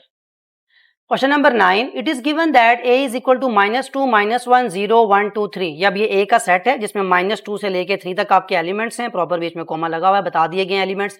और b जो है ये 0 1 2 3 है। Draw Venn diagram to represent the sets a and b। First of all तो कहता है आप सोल्यूशन में आके वेन डायग्राम ड्रॉ करें जिसमें आप a और b को डिनोट करके दिखाएं। अब देखें यहाँ कहीं बात नहीं हो रही यूनिवर्सल सेट की, तो हम रेक्टेंगल ड्रॉ नहीं करेंगे, हम क्या ड्रॉ करेंगे, सर्कल्स। और पहली बात, क्या इन दोनों में कुछ कॉमन है? अगर कॉमन है तो फिर हम ओवरलैपिंग बनाएंगे। लेकिन यहां मजीद वही बात कि आपके B का जो सेट है ये प्रॉपर इंक्लूड है A में, यानी B के जितने एलिमेंट्स हैं वो A के अंदर शामिल हैं। तो पहले हम बनाते हैं एक बिगर सर्कल जो सेट A को रिप्रेजेंट करेगा, इसी के अंदर हम एक स्मॉल सर्कल बना देते हैं जो सेट B को रिप्रेजेंट करेगा। दैट मीन B जो है ये प्रॉपर इंक्लूड है, ये तो ये सेट A है, ये सेट B है। पहले B के एलिमेंट्स लिखें, B में क्या है 0 1 2 3। अब इसके अलावा A में क्या कुछ है, इसके अलावा A में -2 और -1 है। तो ये आपका प्रॉपर एक सेट बन गया A और B जिसमें आपके एलिमेंट्स कंप्लीट हो गए कि B जो है वो A के अंदर शामिल था। अब ये तो सोल्यूशन है फर्स्ट पार्ट का।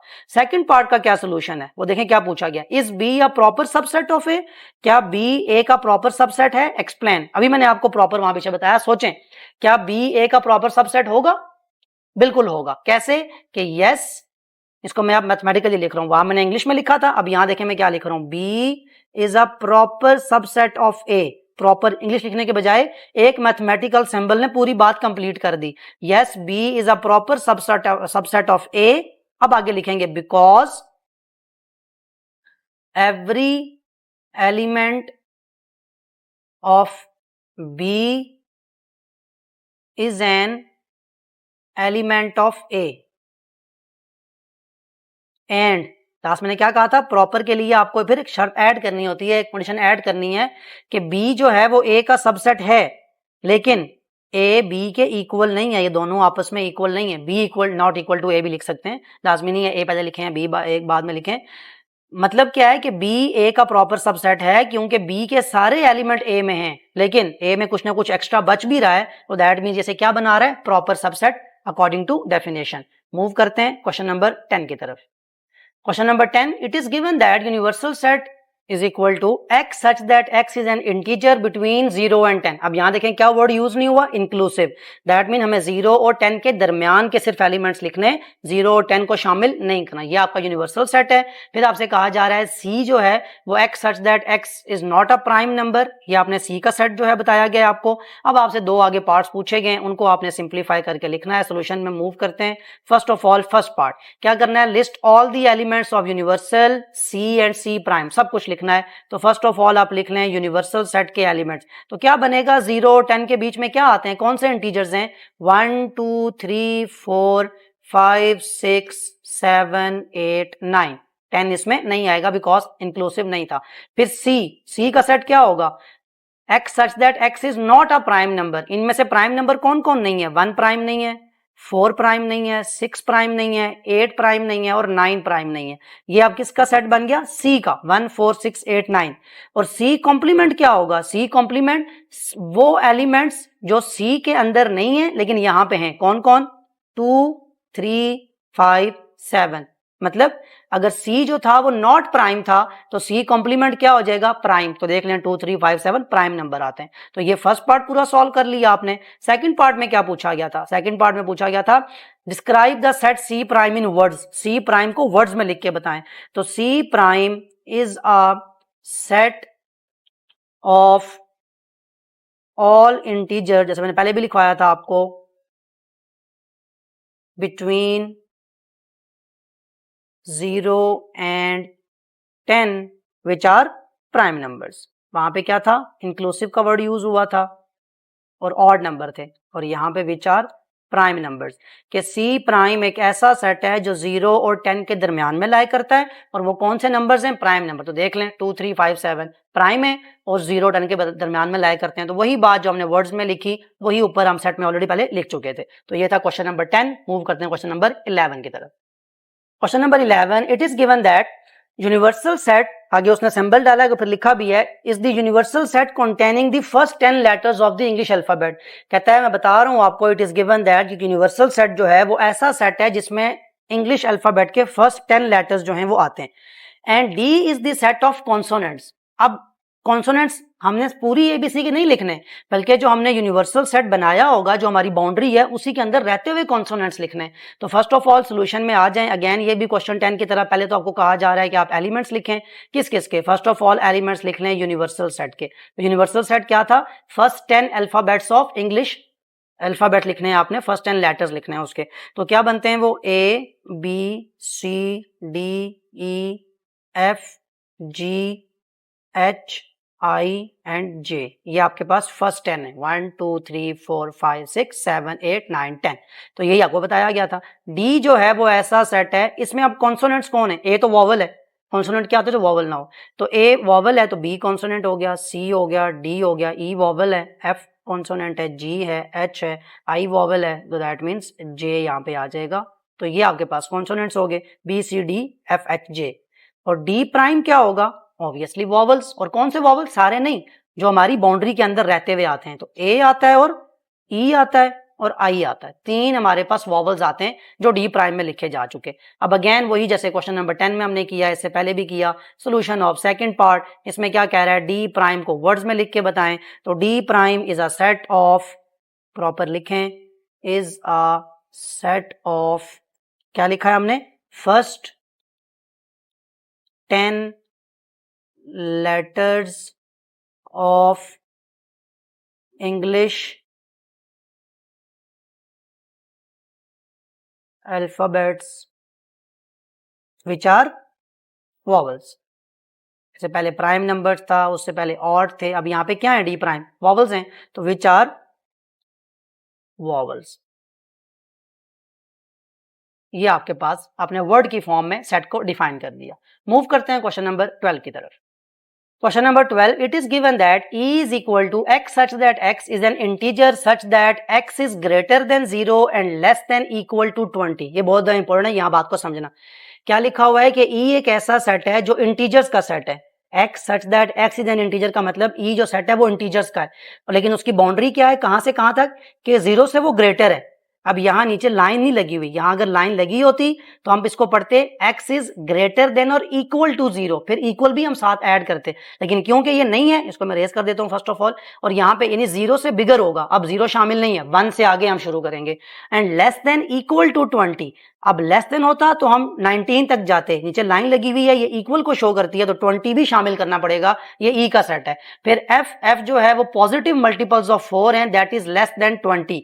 अब आपने लेस देन 20 लिखना है। आप यहाँ देखें, क्योंकि उसने यूनिवर्सल नहीं लिखा था तो उसने प्रॉपर डिफाइन किया कि कहां तक आप जा सकते हैं, कि 4 के मल्टीपल्स लिखें और पॉजिटिव लिखें, नेगेटिव नहीं लिख सकते, और 20 से कम कम लिखने हैं आपने, लेस देन 20 पे रहना है। और जी भी आपको एक्सप्लेन कर दिया कि ये भी पॉजिटिव इंटीजर्स हैं और ये लेस देन 21 है, इसमें कोई मल्टीपल कोई लिखने की जरूरत नहीं है, सिंपल आपके पॉजिटिव इंटीजर्स हैं।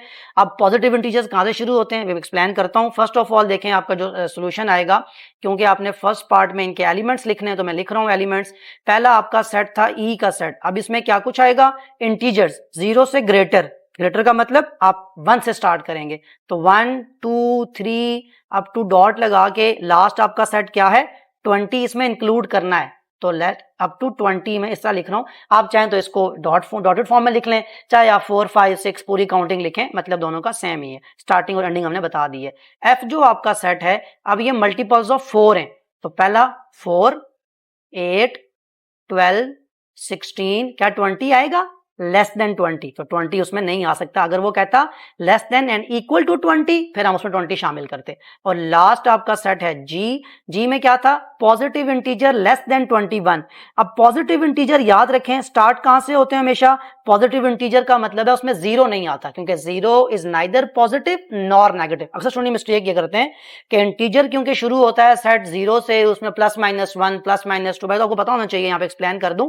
इंटीजर के सेट को हम कैपिटल Z से डिनोट करते हैं, और ये मैं आपको जो चैप्टर नंबर 1 था क्लास 7 का, उसमें काफी डिटेल में बता चुका हूं सेट ऑफ इंटीजर्स के बारे में, कि set of integer capital Z से होता है। इसको लिखते हुए हम 0 +-1 +-2 +-3 अप टू सो ऑन। ये यहाँ रिपीट इसलिए कर रहा हूं कि अक्सर वो लिखते हुए टेस्ट लेते हुए या पेपर में आपसे लिख देगा x such that x belongs to Z, तो इस बात का मतलब पता हो आपको कि x यहाँ पे भी क्या इंग्लिश लिखी हुई है, इसी को मैथमेटिकली लिख दिया गया है कि x जो है वो इंटीजर्स हैं। अब इंग्लिश में नहीं लिखा, मैंने Z लिख दिया, तो आपको बात मतलब समझ आ जाना चाहिए, इसलिए यहाँ पे मैंने एक्स्ट्रा ये बात आपको एक्सप्लेन कर दी है। ओके, नेक्स्ट अब क्या था यहाँ पे G का सेट, तो पॉजिटिव का मतलब 0 से बड़े, 0 पॉजिटिव में नहीं आता, दैट मीन्स 1 से स्टार्ट करना है, 1 2 3 4 अप टू चलते जाएं, तो लेस देन 21 सॉरी, तो 21 से लेस का मतलब क्या है कि 20 लिखा जाएगा, 21 से छोटे, तो 21 से छोटा है तो ये लिखा जाएगा, 21 खुद नहीं आएगा बिकॉज उसने इक्वल देन की बात नहीं की थी। तो ये आपने फर्स्ट लिख दिया, solution of first part. Second आपसे क्या पूछा गया है, सोल्यूशन ऑफ सेकंड पार्ट अगर मैं लिखूं तो देखें, पहले क्वेश्चन को रीड कर लें। Is F proper subset of E, ये सैंपल किसका था, प्रॉपर सबसेट का, कि क्या एफ ई का प्रॉपर सबसेट है। गौर से देखें, एफ के ये एलिमेंट्स हैं 4 8 12 16, ई के एलिमेंट्स हैं 1 से लेकर 20 तक। क्या आपका जहन क्या कहता है कि एफ ई का सबसेट प्रॉपर सेट हो सकता है, और या फिर ई एफ का प्रॉपर सबसेट है। मैंने आपको कहा था ना, वहां पे लिखते हुए वर्डिंग बड़ी इंपॉर्टेंट है, ए को बी का कहें या बी को ए का सबसेट कहें, पूरी बात ही बदल जाती है। जैसे यहाँ पे आपको अच्छे से बात समझ आ जाएगी, क्या एफ ई का प्रॉपर सबसेट है या ई एफ का प्रॉपर सबसेट है। थोड़ी देर सोचें जरा। क्या बताया गया था कि छोटा सेट जो होता है, यानी जो एक पार्ट ऑफ ग्रुप होता है, वो हमेशा प्रॉपर सबसेट बनता है किसी बड़े सेट का, और उसमें फिर एक्स्ट्रा एलिमेंट होने चाहिए तब वो बनता है प्रॉपर सबसेट। तो ई तो एफ का सबसेट ही नहीं है, बहुत दूर की बात कि वो प्रॉपर सबसेट भी होगा, क्योंकि ई के एलिमेंट एफ में एग्जिस्ट ही नहीं करते। डेफिनेशन क्या थी कि कोई भी सेट दूसरे सेट का सबसेट तब होगा अगर उसके सारे एलिमेंट दूसरे सेट में होते हों। तो क्या ई के एलिमेंट्स एफ में हैं, तो ये बात तो हो ही नहीं सकती, ये तो क्रॉस ही कर दें पहली बात में। हाँ, अब आ जाए एफ, क्योंकि एफ एक छोटा सेट है, एफ के सारे एलिमेंट्स ई में हैं, ये इसको क्या बनाता है, ये इसको सबसेट बनाता है। पूछा हमसे क्या क्या है, प्रॉपर सबसेट। ये बहुत इंपॉर्टेंट छोटी छोटी डिटेल्स हैं, तो मैं बार बार बोल रहा हूं, थोड़ा सा आपको लगेगा बार बार एक्सप्लेन करते हुए वीडियो के लेंथ ज्यादा होगी, लेकिन ये इंपॉर्टेंट बहुत है कि ये सिंबल्स किस चीज के हैं, ये प्रॉपर सबसेट का सिंबल है। तो यहां पे सोचना है आपने कि एफ के सारे एलिमेंट्स ई में हैं, लेकिन क्या कुछ एक्स्ट्रा है, बिल्कुल 4 से पहले 1 2 3 एक्स्ट्रा है ना, 4 के बाद 5 6 7 एक्स्ट्रा है। तो प्रॉपर सबसेट होने के लिए एक एलिमेंट चाहिए होता है एक्स्ट्रा, यहां तो बहुत ज्यादा है, तो दैट मीन बड़े सिंपल डेफिनेशन हम लिख सकते हैं, यस, क्या यस, कौन सबसेट है, F is a proper subset of E। Explain करना था, F is a proper subset of E because, पूरी वो स्टेटमेंट लिखें, एवरी एलिमेंट ऑफ F, अब यहां पे मिस्टेक नहीं करनी, पहले ई नहीं लिख देना, F सबसेट है ना, प्रॉपर सबसेट, तो every element of F is an element of E and, extra बात भी करनी है ना, क्या, कि F और E आपस में इक्वल नहीं है, इनमें कुछ ना कुछ एक्स्ट्रा है, मतलब कि F में कुछ ऐसी चीजें मिसिंग हैं जो E में लिखी हुई हैं और यही बेसिक कंडीशन है, बेसिक शर्त है प्रॉपर सबसेट होने के लिए। सो ये आपका पास सेकंड पार्ट भी सॉल्व हो गया। अब थर्ड पार्ट क्या कहता है, पहले यहाँ पे मैं थर्ड पार्ट भी लिख लेता हूँ, फिर देखते हैं अगर स्पेस हुई तो फिर इसको मैं रेस करूंगा, स्पेस ना हुई तो रेस करूंगा, स्पेस हो तो मैं यहाँ पे फोर्थ पार्ट भी सॉल्व कर दूंगा। List all the elements of G, जो मैं ऑलरेडी लिख चुका हूँ तो कहने की जरूरत नहीं है, आप इसको इसमें आंसर लिख लेंगे। ऊपर उसने ई और एफ कहा था, मैंने वहीं पे जी लिख दिया, तो जी को आप यहाँ पे लिख लें। तो दैट मीन ये आपका जो थर्ड सोल्यूशन है ये आपको ऑलरेडी ऊपर यहाँ पे मैंने लिखवा दिया था, इसको आप थर्ड का सोल्यूशन लिख लें, बस ये चेंजेस कर लें। फोर्थ पार्ट का सोल्यूशन ये बड़ा इंपॉर्टेंट है, ये चीजें आपसे पूछी जाती हैं ऑब्जेक्टिव में भी और अक्सर पेपर के अंदर भी। State the relationship between set E and G. गौर से देखें ई को और गौर से देखें जी को, क्या समझ आती है आपको? ई के एलिमेंट्स क्या है 1 से लेके 20, जी के एलिमेंट्स क्या है 1 से लेके 20। ऑल्दो लिखने का तरीका उसका अलग था, इसमें बताया था उसने 0 से 20 यूं लिखना है, उसका मतलब भी यही था। यहाँ उसने इस तरह लिख के बताया था, मतलब उसका भी यही है। तो क्या समझ आई आपको कि जी और ई जो हैं ये इक्वल सेट्स हैं। क्या है? इक्वल सेट, बिल्कुल एग्जैक्ट, सेम एलिमेंट, सेम सब कुछ मैच करता है। तो हम क्या लिखेंगे, E and G are equal sets, ये इनका आपस में क्या है, रिलेशनशिप। और एक और बात, अगर दो सेट्स आपस में इक्वल हैं तो इनको सेम भी कह सकते हैं हम। तो that means E and G are same sets और इक्वल सेट्स, ये इनका रिलेशनशिप है। यही आपको बताना था, बहुत ज्यादा इंपॉर्टेंट है ये बात, आपको क्लियर होना कि रिलेशनशिप में वो पूछता क्या है बेसिकली। मूव करते हैं क्वेश्चन नंबर 13 की तरफ। Question number 13. It is given that h is equal to x such that x is a rational number. x एक रैशनल नंबर है, कोई बाउंड्री नहीं। रैशनल नंबर की डेफिनेशन क्या होती है? रैशनल नंबर को हम रिप्रेजेंट करते हैं q के साथ, और वो क्या होते हैं आपके पास p बाय q की फॉर्म में लिखे जाते हैं, where P and Q belong from integers. ये आपको बेसिक डेफिनेशन बता रहा हूँ रैशनल नंबर की, जो हमने पहले चैप्टर नंबर 1 में पढ़ी थी। तो रैशनल नंबर Q से डिनोट होते हैं, P बाय Q की फॉर्म में हम लिखते हैं उसको, प्रॉपर उसका ये आंसर है।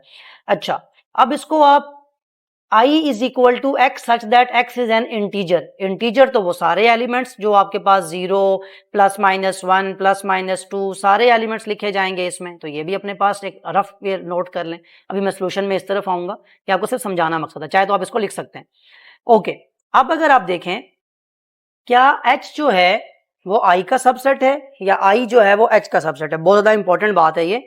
यहाँ पे आपको जो मैंने एक्सप्लेन किया रैशनल नंबर को और इंटीजर्स को, देखें डेफिनेशन क्या है कि रैशनल नंबर फ्रैक्शन की फॉर्म में लिखे जाते हैं, लेकिन वो फ्रैक्शन का जो न्यूमरेटर और डिनोमिनेटर है वो कहां से बिलोंग करना चाहिए, इंटीजर से। इंपॉर्टेंट बात। और आई जो है वो उसने खुद ही कह दिया कि उसे मैं कह रहा हूं वो इंटीजर्स हैं, सारे के सारे इंटीजर्स। तो आई क्या प्रॉपर सबसेट होगा एच का? इंपॉर्टेंट, आई क्या प्रॉपर सबसेट होगा H, मतलब H जिसको आपने Q, यहाँ पे मैं तो Q लिखा है बिकॉज रैशनल नंबर को Q से रिप्रेजेंट करते हैं, लेकिन अगर आप इसकी बात करें यहाँ जो उसने सिंबल दिया हुआ है वो H को कह रहा है। तो क्या आई H का प्रॉपर सबसेट है? बिल्कुल है। कि देखें इन सेट्स के अलावा भी वहां कुछ ना कुछ तो एग्जिस्ट करेगा ना, यानी आई के सारे एलिमेंट्स वहां पे पाए जाएंगे और उसके अलावा भी कुछ ना कुछ होगा, कुछ एक्स्ट्रा एलिमेंट भी हो सकते हैं। तो दैट मीन आप P बाय Q जब डिवाइड करेंगे इसको, डिफरेंट फ्रैक्शंस आएंगी जो आपके पास यहाँ इंटीजर्स में नहीं है, एक्स्ट्रा कुछ एलिमेंट्स भी बन जाएंगे। तो हम इसको लिखते लिखेंगे yes I is a proper subset of H because, आगे सारी वही statement, every element of I is an element of H and I is not equal to H. वही बात जो हम शुरू से करते आ रहे हैं कि कुछ ना कुछ एक्स्ट्रा होना चाहिए, और ऑब्वियसली यहाँ पे कुछ ना कुछ एक्स्ट्रा है बिकॉज रैशनल नंबर का सेट बहुत बड़ा है जो इंटीजर्स के साथ फ्रैक्शन को मिला के बनता है। यानी इंटीजर्स छोटी चीज है, उसमें फ्रैक्शंस ऐड होती हैं तो आगे जाके आपके रैशनल नंबर बनते हैं। तो दैट मीन्स ये उसका ऑब्वियसली ऑपोजिट होना ही था। मूव करते हैं क्वेश्चन नंबर 14 की तरफ। Question number 14, state whether each of the following statements below is true और फॉल्स। जैसे आपको आप अंडरस्टैंडिंग आ चुकी है पूरे कॉन्सेप्ट की, तो कह रहे हैं आपने जस्ट बताना है कि ये स्टेटमेंट्स जो हैं ये ट्रू हैं या फॉल्स हैं। तो मैं यहीं पे मेंशन कर दूंगा, पहले आप क्वेश्चन को रीड कर लें।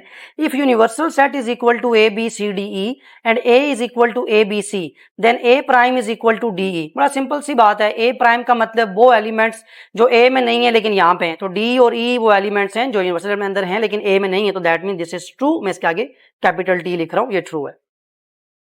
If small a belong from A and A is a proper subset of B, then A belongs to B. Important बात है, ऐसे आपके पास ऑब्जेक्टिव्स आते हैं कि A जो है, स्मॉल a अल्फाबेट जो है, लेटर जो है, ये बिलोंग करता है आपका A से, जो सेट A है, कैपिटल जो A लिखा हुआ है ये सेट को डिनोट करता है, और A जो है ये प्रॉपर सबसेट है B का। तो देखें क्या मतलब हुआ इसका कि A जो है ये एलिमेंट है, छोटी सी बात है, एलिमेंट है किसी सेट का, और A पूरे का पूरा जो है वो B का उसके अंदर लिखा हुआ है। अपने माइंड में वो सर्कल्स लेके आए जिसमें B को अंदर लिखते थे। तो मतलब अब ये A छोटा सेट है, B बड़ा सेट है, तो ऑटोमेटिकली अगर A इस छोटे सेट में इंक्लूड होता है तो A ऑटोमेटिकली इसमें क्या आ जाएगा, इस बड़े सेट का भी एलिमेंट बन जाएगा। तो ये बात भी आपकी ट्रू है कि अगर एक सेट दूसरे सेट का प्रॉपर सबसेट हो, यदि इस छोटे सेट का कोई एलिमेंट हो तो ऑटोमेटिकली वो इसका एलिमेंट भी बन जाता है। ये डेफिनेशन है आपके सबसेट या प्रॉपर सबसेट की। C part, if A is a proper subset of B and B is a proper subset of C। इसको समझने के लिए आप ये समझें कि आप एक सर्कल ड्रॉ कर रहे हैं, A जो है ये B का सबसेट है, यानी A एक स्मॉल सा सर्कल है, उसके ऊपर एक बड़ा सा सर्कल B है, और इसके अब ऊपर बात कर रहे हैं कि B जो है ये C में कंटेन करता है, एक इससे बड़ा सर्कल है जो C का आ गया। अब जरा इसको डिनोट करें, मैं समझाने के लिए समझा देता हूं। ये A है जो B के अंदर कंटेन है, A is contained in B, और B जो है बिगर सर्कल C में कंटेन करता है, तो ऑटोमेटिकली A C में कंटेन करेगा। तो ऑब्वियसली ये बात भी आपकी ट्रू है। और इसी बात को आप इसमें भी समझ सकते हैं कि अगर एक स्मॉल सा एलिमेंट है जो A एलिमेंट है, ये A सेट के अंदर है, तो A ऑटोमेटिकली B के अंदर होगा कि नहीं होगा, बिकॉज A B में कंटेन है। तो इसी चीज से आप ये बात भी समझ सकते हैं। Next, if A belongs from A, जैसे ये मैंने लिखा हुआ है, and A belongs from B, then A equal to B। क्या ये बात सच है? नहीं, लाजमी तो नहीं है। A जो है इसके अंदर कंटेन नजर आ रहा है आपको लिखा हुआ, स्मॉल सा एक सर्कल था उसमें अल्फाबेट A जो है लिखी हुई है।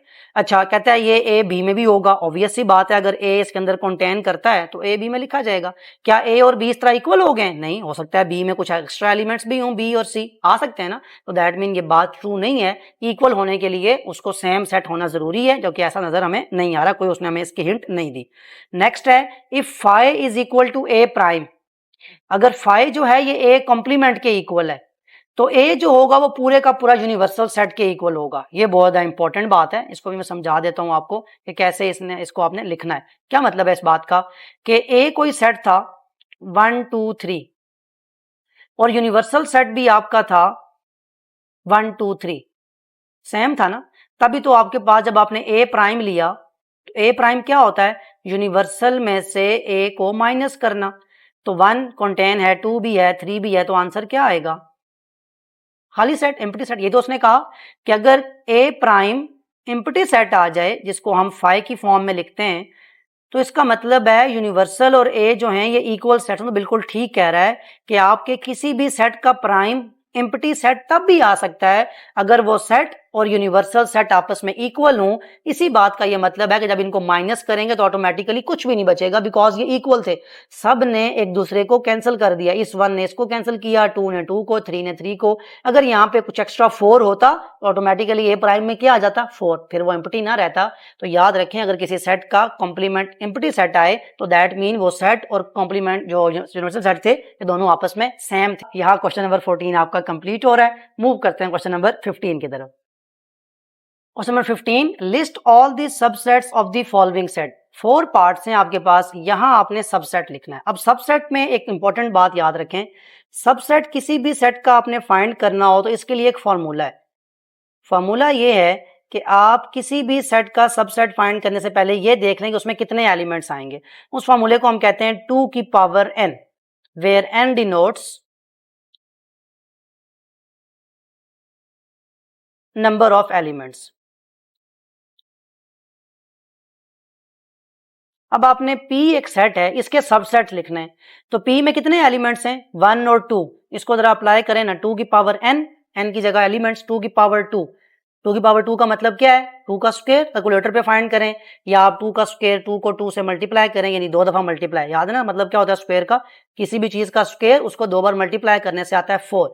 दैट मीन जब आप सोल्यूशन में आएंगे A पार्ट के, तो आपको सबसेट्स लिखने हैं, आप सबसेट्स ऑफ P।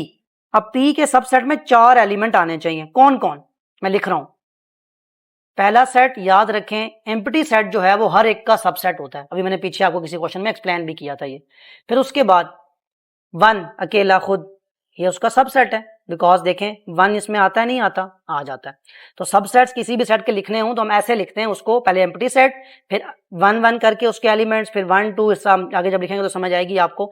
1 के बाद 2 अगर सिंगल आउट लिखा जाए तो अब ये एम्प्टी सेट भी उसका सबसेट है, 1 भी उसका सबसेट है, बिकॉज क्या डेफिनेशन है कि सबसेट वो होता है जिसके सारे एलिमेंट इधर हों। तो अगर मैं कह रहा हूं ये 1 ये जो है इसका सबसेट है, दैट मीन्स इसका एलिमेंट 1 जो है वहां लिखा हुआ है, तो डेफिनेशन ठीक है मेरी। और लास्ट में 1 और 2 दोनों आ जाएंगे, ये हैं इसके सबसेट्स। सबसेट हम एक बड़े ग्रुप के छोटे पार्ट्स बनाते हैं। तो ये अगर बड़ा ग्रुप है, इसका छोटा सा पार्ट है एम्प्टी सेट, स्मॉल पार्ट बना लिया, 1 तोड़ लिया उसके अंदर से, 2 को तोड़ लिया, फिर दोनों को रिपीट में लिख लिया, तो 1 2 भी इसका सबसेट है। मैंने बताया था हर सेट अपने आप का सबसेट होता है, बिल्कुल शुरू में कॉन्सेप्ट में। तो देखें 4 एलिमेंट्स पूरे हो गए, नहीं हो गए, 1 2 3 4। तो ये बड़ा सिंपल आपकी टेक्निक है, आप इसको यूज करते हुए सबसेट्स की डेफिनेशन मतलब फाइंड कर सकते हैं कितने इसमें एलिमेंट आते हैं। तो ये आपका ए पार्ट सॉल्व हो गया। अब बी पार्ट देखें, इसमें आपके पास कितने एलिमेंट्स हैं, पेन, इंक और रूलर, 3 चीजें। तो 2 की पावर n, 2 की पावर 3, 3 एलिमेंट्स हैं, मतलब 2 को 3 टाइम्स मल्टीप्लाई करना पड़ेगा। कैलकुलेटर पे आप लिख सकते हैं 2 की पावर 3, तो 2 2 जार 4, 4 2 जार 8। अब 8 एलिमेंट्स आपके होने चाहिए। कैसे जरा देखिए, फर्स्ट ऑफ ऑल मैंने क्या बताया, सबसेट्स में एम्प्टी सेट हर एक का सबसेट होता है। अब इसका इस पूरे ग्रुप में से थोड़ा तोड़ना शुरू करें। ये एक स्मॉल सा पार्ट मैंने अलग कर लिया, पेन अलग से इसमें से निकाल लिया, फिर इसी तरह इंक ये भी मैंने अलग कर ली, सिमिलरली रूलर, ठीक है। ये समझें एक प्रॉपर एक स्टेशनरी शॉप है, उसके अंदर से मैं कोई कोई पार्ट्स निकालता जा रहा हूं, और जो छोटे छोटे पार्ट्स निकालूंगा वो उस बड़ी चीज के क्या होंगे, सबसेट। ये तो मैंने बताया ना, पार्ट ऑफ ग्रुप्स। तो 1 2 3 4 कॉमा लगा लें, आगे जगह नहीं तो इधर नीचे लिख लें। रूलर के बाद अब 2 चीजें एक साथ निकाल लें, पेन और इंक।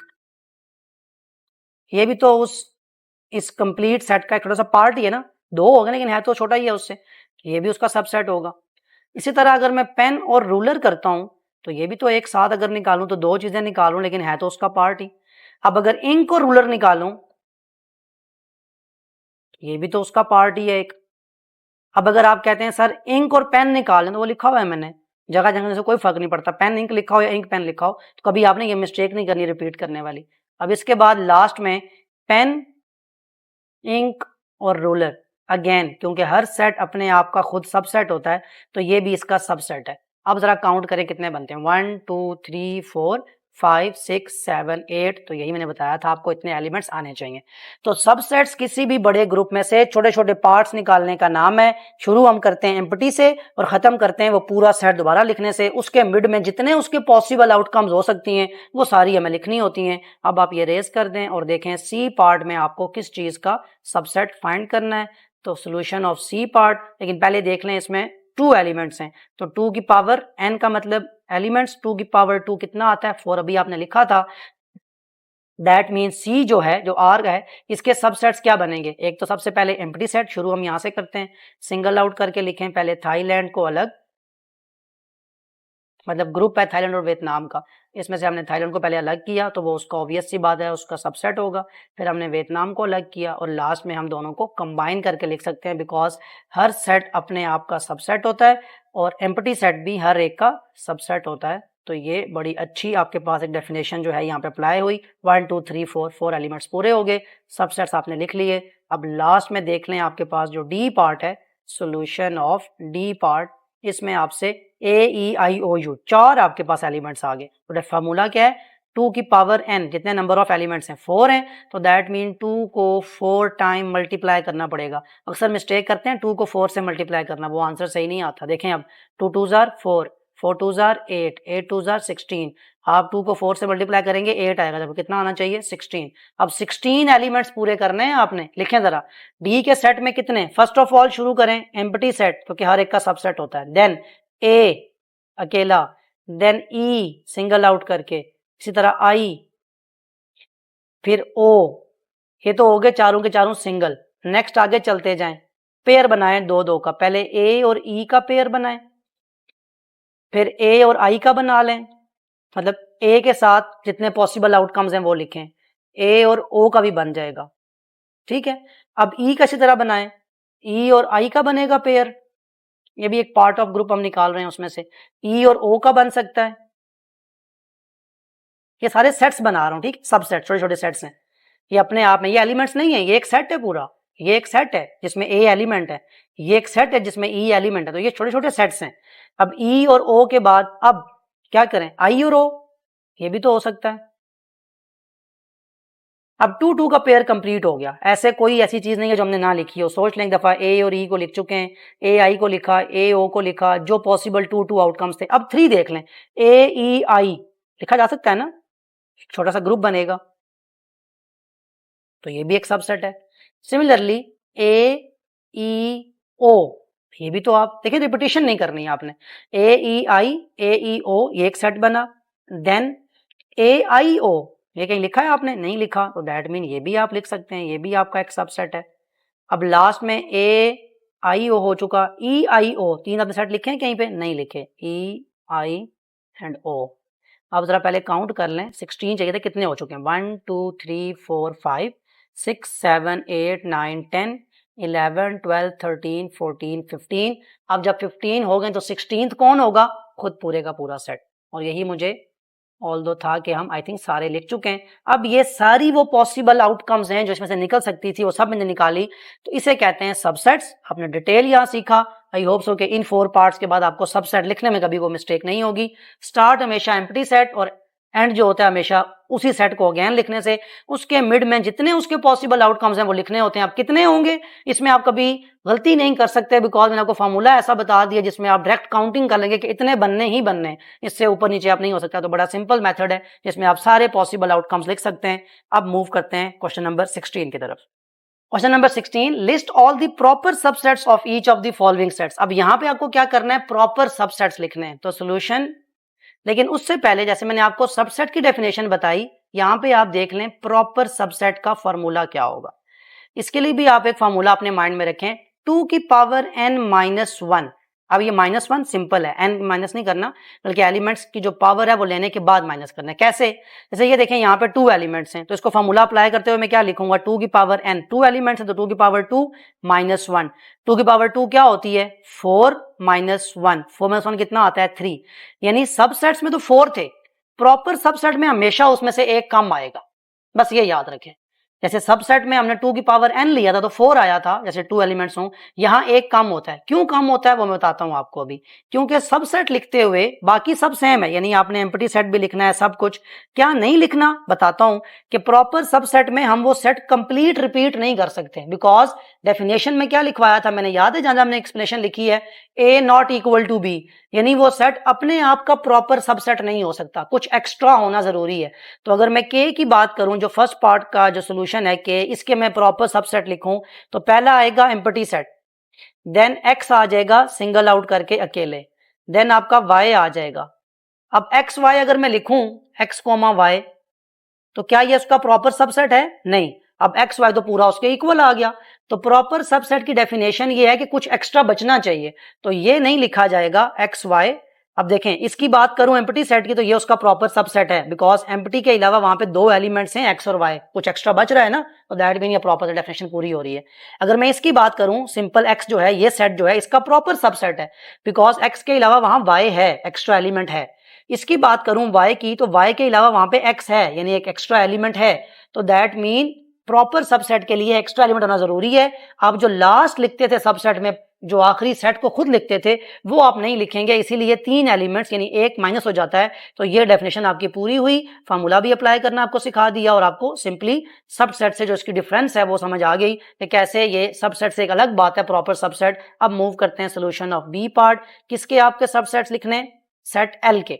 अब इसके सबसेट्स लिखते हुए मैं देखते हैं यहाँ पे इसका सोल्यूशन लिखूंगा, तो सिंगापुर और मलेशिया, अगेन 2 एलिमेंट्स हैं तो 3 लिखे जाएंगे। कैसे, पहले आपके पास एम्प्टी सेट आएगा जिसको आप 5 भी लिख सकते हैं, मैं आपको नेक्स्ट पार्ट में इसको 5 लिखूंगा ताकि आपको समझ आ जाए कि लाजमी नहीं है हर दफा आपने इसको ऐसे ही लिखना है, आप इसकी जगह 5 भी लिख सकते हैं। देन सिंगापुर अलग से अकेले, इसको अगर सेट में बंद किया जाए तो ये भी प्रॉपर सबसेट है, और अगर मलेशिया को लिखा जाए तो ये भी प्रॉपर सबसेट है। यहां भी 3 आगे, मतलब 3 एलिमेंट्स होंगे। आप 4th वन सिंगापुर मलेशिया को मिला के नहीं लिखेंगे, बिकॉज फिर वो डेफिनेशन आपकी गलत हो जाएगी, प्रॉपर सबसेट नहीं हो सकता, बिकॉज वो कुछ एक्स्ट्रा आपके लिए होना चाहिए। ये बी पार्ट का सोल्यूशन हो गया, 3 ही आपको एलिमेंट्स चाहिए थे। सोल्यूशन ऑफ सी पार्ट जो कि सेट क्या है एम, इसके आपको सबसेट्स लिखने हैं, प्रॉपर सबसेट 1 2 3। अब यहां फॉर्मूला अप्लाई करें, 2 की पावर n कितने एलिमेंट्स हैं 3 माइनस 1। 2 की पावर 3 कितना होता है, 2 की पावर 3 का मतलब है 2 को 3 टाइम मल्टीप्लाई करना, और जो आंसर आएगा इसमें से 1 को माइनस करना, 2 2 4 4 2 8, 8 में से 1 को माइनस करें 7, यानी एक कम कर दें सबसेट्स में। तो देखें m के सबसेट्स क्या होंगे, पहला सेट तो 5, इसको मिलता था पहले एम्प्टी सेट, अब ये वाला सिंबल यूज कर रहा हूं, मतलब इसका भी वही है। फिर उसके बाद 3 को अकेले लिख लें, ये उसका प्रॉपर सबसेट है। 4 को लिख लें, ये उसका प्रॉपर सबसेट है। 5 को लिख लें, ये उसका प्रॉपर सबसेट है। अब पेयरिंग शुरू कर दें, 3 और 4 ये भी उसका प्रॉपर सबसेट है, बिकॉज 5 कुछ बच रहा है एक्स्ट्रा। सिमिलरली 3 और 5 को लिख लें, ये भी एक्स्ट्रा उसमें 4 बच रहा है। अब अगेन लिखें तो क्या लिख सकते हैं, 4 और 5 आ सकता है, बिकॉज अब क्या एक्स्ट्रा बच रहा है 3, यानी कुछ ना कुछ बचना चाहिए। अब 3 4 5 अब काउंट करें कितने बनते हैं, 1 2 3 4 5 6 7, तो एलिमेंट्स पूरे हो गए नहीं हो गए। तो डेफिनेशन फार्मूला हर चीज अप्लाई करना इंपॉर्टेंट है। आई होप आपको ये कॉन्सेप्ट जो है अच्छे से समझ आ जाएगा फार्मूले का। लास्ट पार्ट है हमारा क्वेश्चन का भी, एक्सरसाइज का भी। अब हमने n जो है इसके प्रॉपर सबसेट्स लिखने हैं। n में कितने एलिमेंट्स हैं 4, 1 2 3 4, तो इसको अप्लाई करें तो 2 की पावर 4 माइनस 1, अभी आपने 2 की पावर 4 फाइंड किया था, वो कितना बनता है 16, तो 16 माइनस 1 15 एलिमेंट्स आपके आने चाहिए। कैसे देखें जरा, पहला तो 5 यानी एम्प्टी सेट, फिर a को लिख लें, फिर b को लिख लें, देन सी को सिंगल आउट करके लिख लें, देन पेयरिंग, बल्कि अभी डी रहता है तो डी को लिख लें। अब पेयरिंग स्टार्ट कर दें, पहले ए और बी, देन ए और सी, फिर ए और डी। अब ए के साथ तीनों का पेयर बन गया, अब बी के साथ पेयर बनाए, पहले बी और सी का, देन बी और डी का, अब इसकी पेयरिंग भी होगी, लास्ट में कौन रह गया सी और डी, इनकी पेयरिंग होगी। अब ये पेयरिंग किस किस की हुई है 2 एलिमेंट्स। अब 3 की शुरू कर दें, ए बी सी। बस प्रॉपर सबसेट में आपने ऐसा सेट बनाना है जिसमें कुछ एक्स्ट्रा रहता हो इस मेन सेट के अंदर। अब देखें ए बी सी मैंने बनाया तो कौन एक्स्ट्रा रह गया डी। अब ए बी सी के बाद मैं क्या बना सकता हूं पेयर ए सी डी का। अब मैं क्या एक्स्ट्रा छोड़ रहा हूं बी, तो मैंने अपनी वो लाजमी पूरी करनी है कंडीशन जो मैंने पढ़ी थी शुरू में कॉन्सेप्ट के लिहाज से। ए सी डी के बाद क्या पेयर बन सकता है बी सी डी। अब मैंने क्या एक्स्ट्रा छोड़ा है ए। अब काउंट कर लें, वैसे तो आई थिंक पूरे हो चुके होंगे लेकिन फिर भी कोई रहता हो फिर लिख लेंगे 1 2 3 4 5 6 7 8 9 10 11 12 13 14, एक पेयर रह गया A B C, A C D, A B D, A B D, ये हमने पेयर नहीं बनाया। देखें ए बी और डी रिपीट तो नहीं हो रहा ना, देख लें A B C, A C D, B C D, A B D, तो 3 के पेयर ये लिखे हुए हैं जो 3 3 का पेयर है, इसमें रिपीटेशन नहीं है। और ये देखें ये डेफिनेशन पूरी करता है ए बी डी, किसको छोड़ा है मैंने सी को। अब आपके पास 15 एलिमेंट्स पूरे हो गए, यही आपका प्रॉपर सबसेट थे, यही आंसर है इसका, इसमें 15 एलिमेंट्स पूरे हुए। अकॉर्डिंग टू फार्मूला भी चेक कर लें और अकॉर्डिंग टू आप इसको काउंट भी किया आपने डेफिनेशन भी अप्लाई कर दी, तो सबसेट और प्रॉपर सबसेट क्वेश्चन 15 और 16 में बहुत डिटेल में आपने समझा।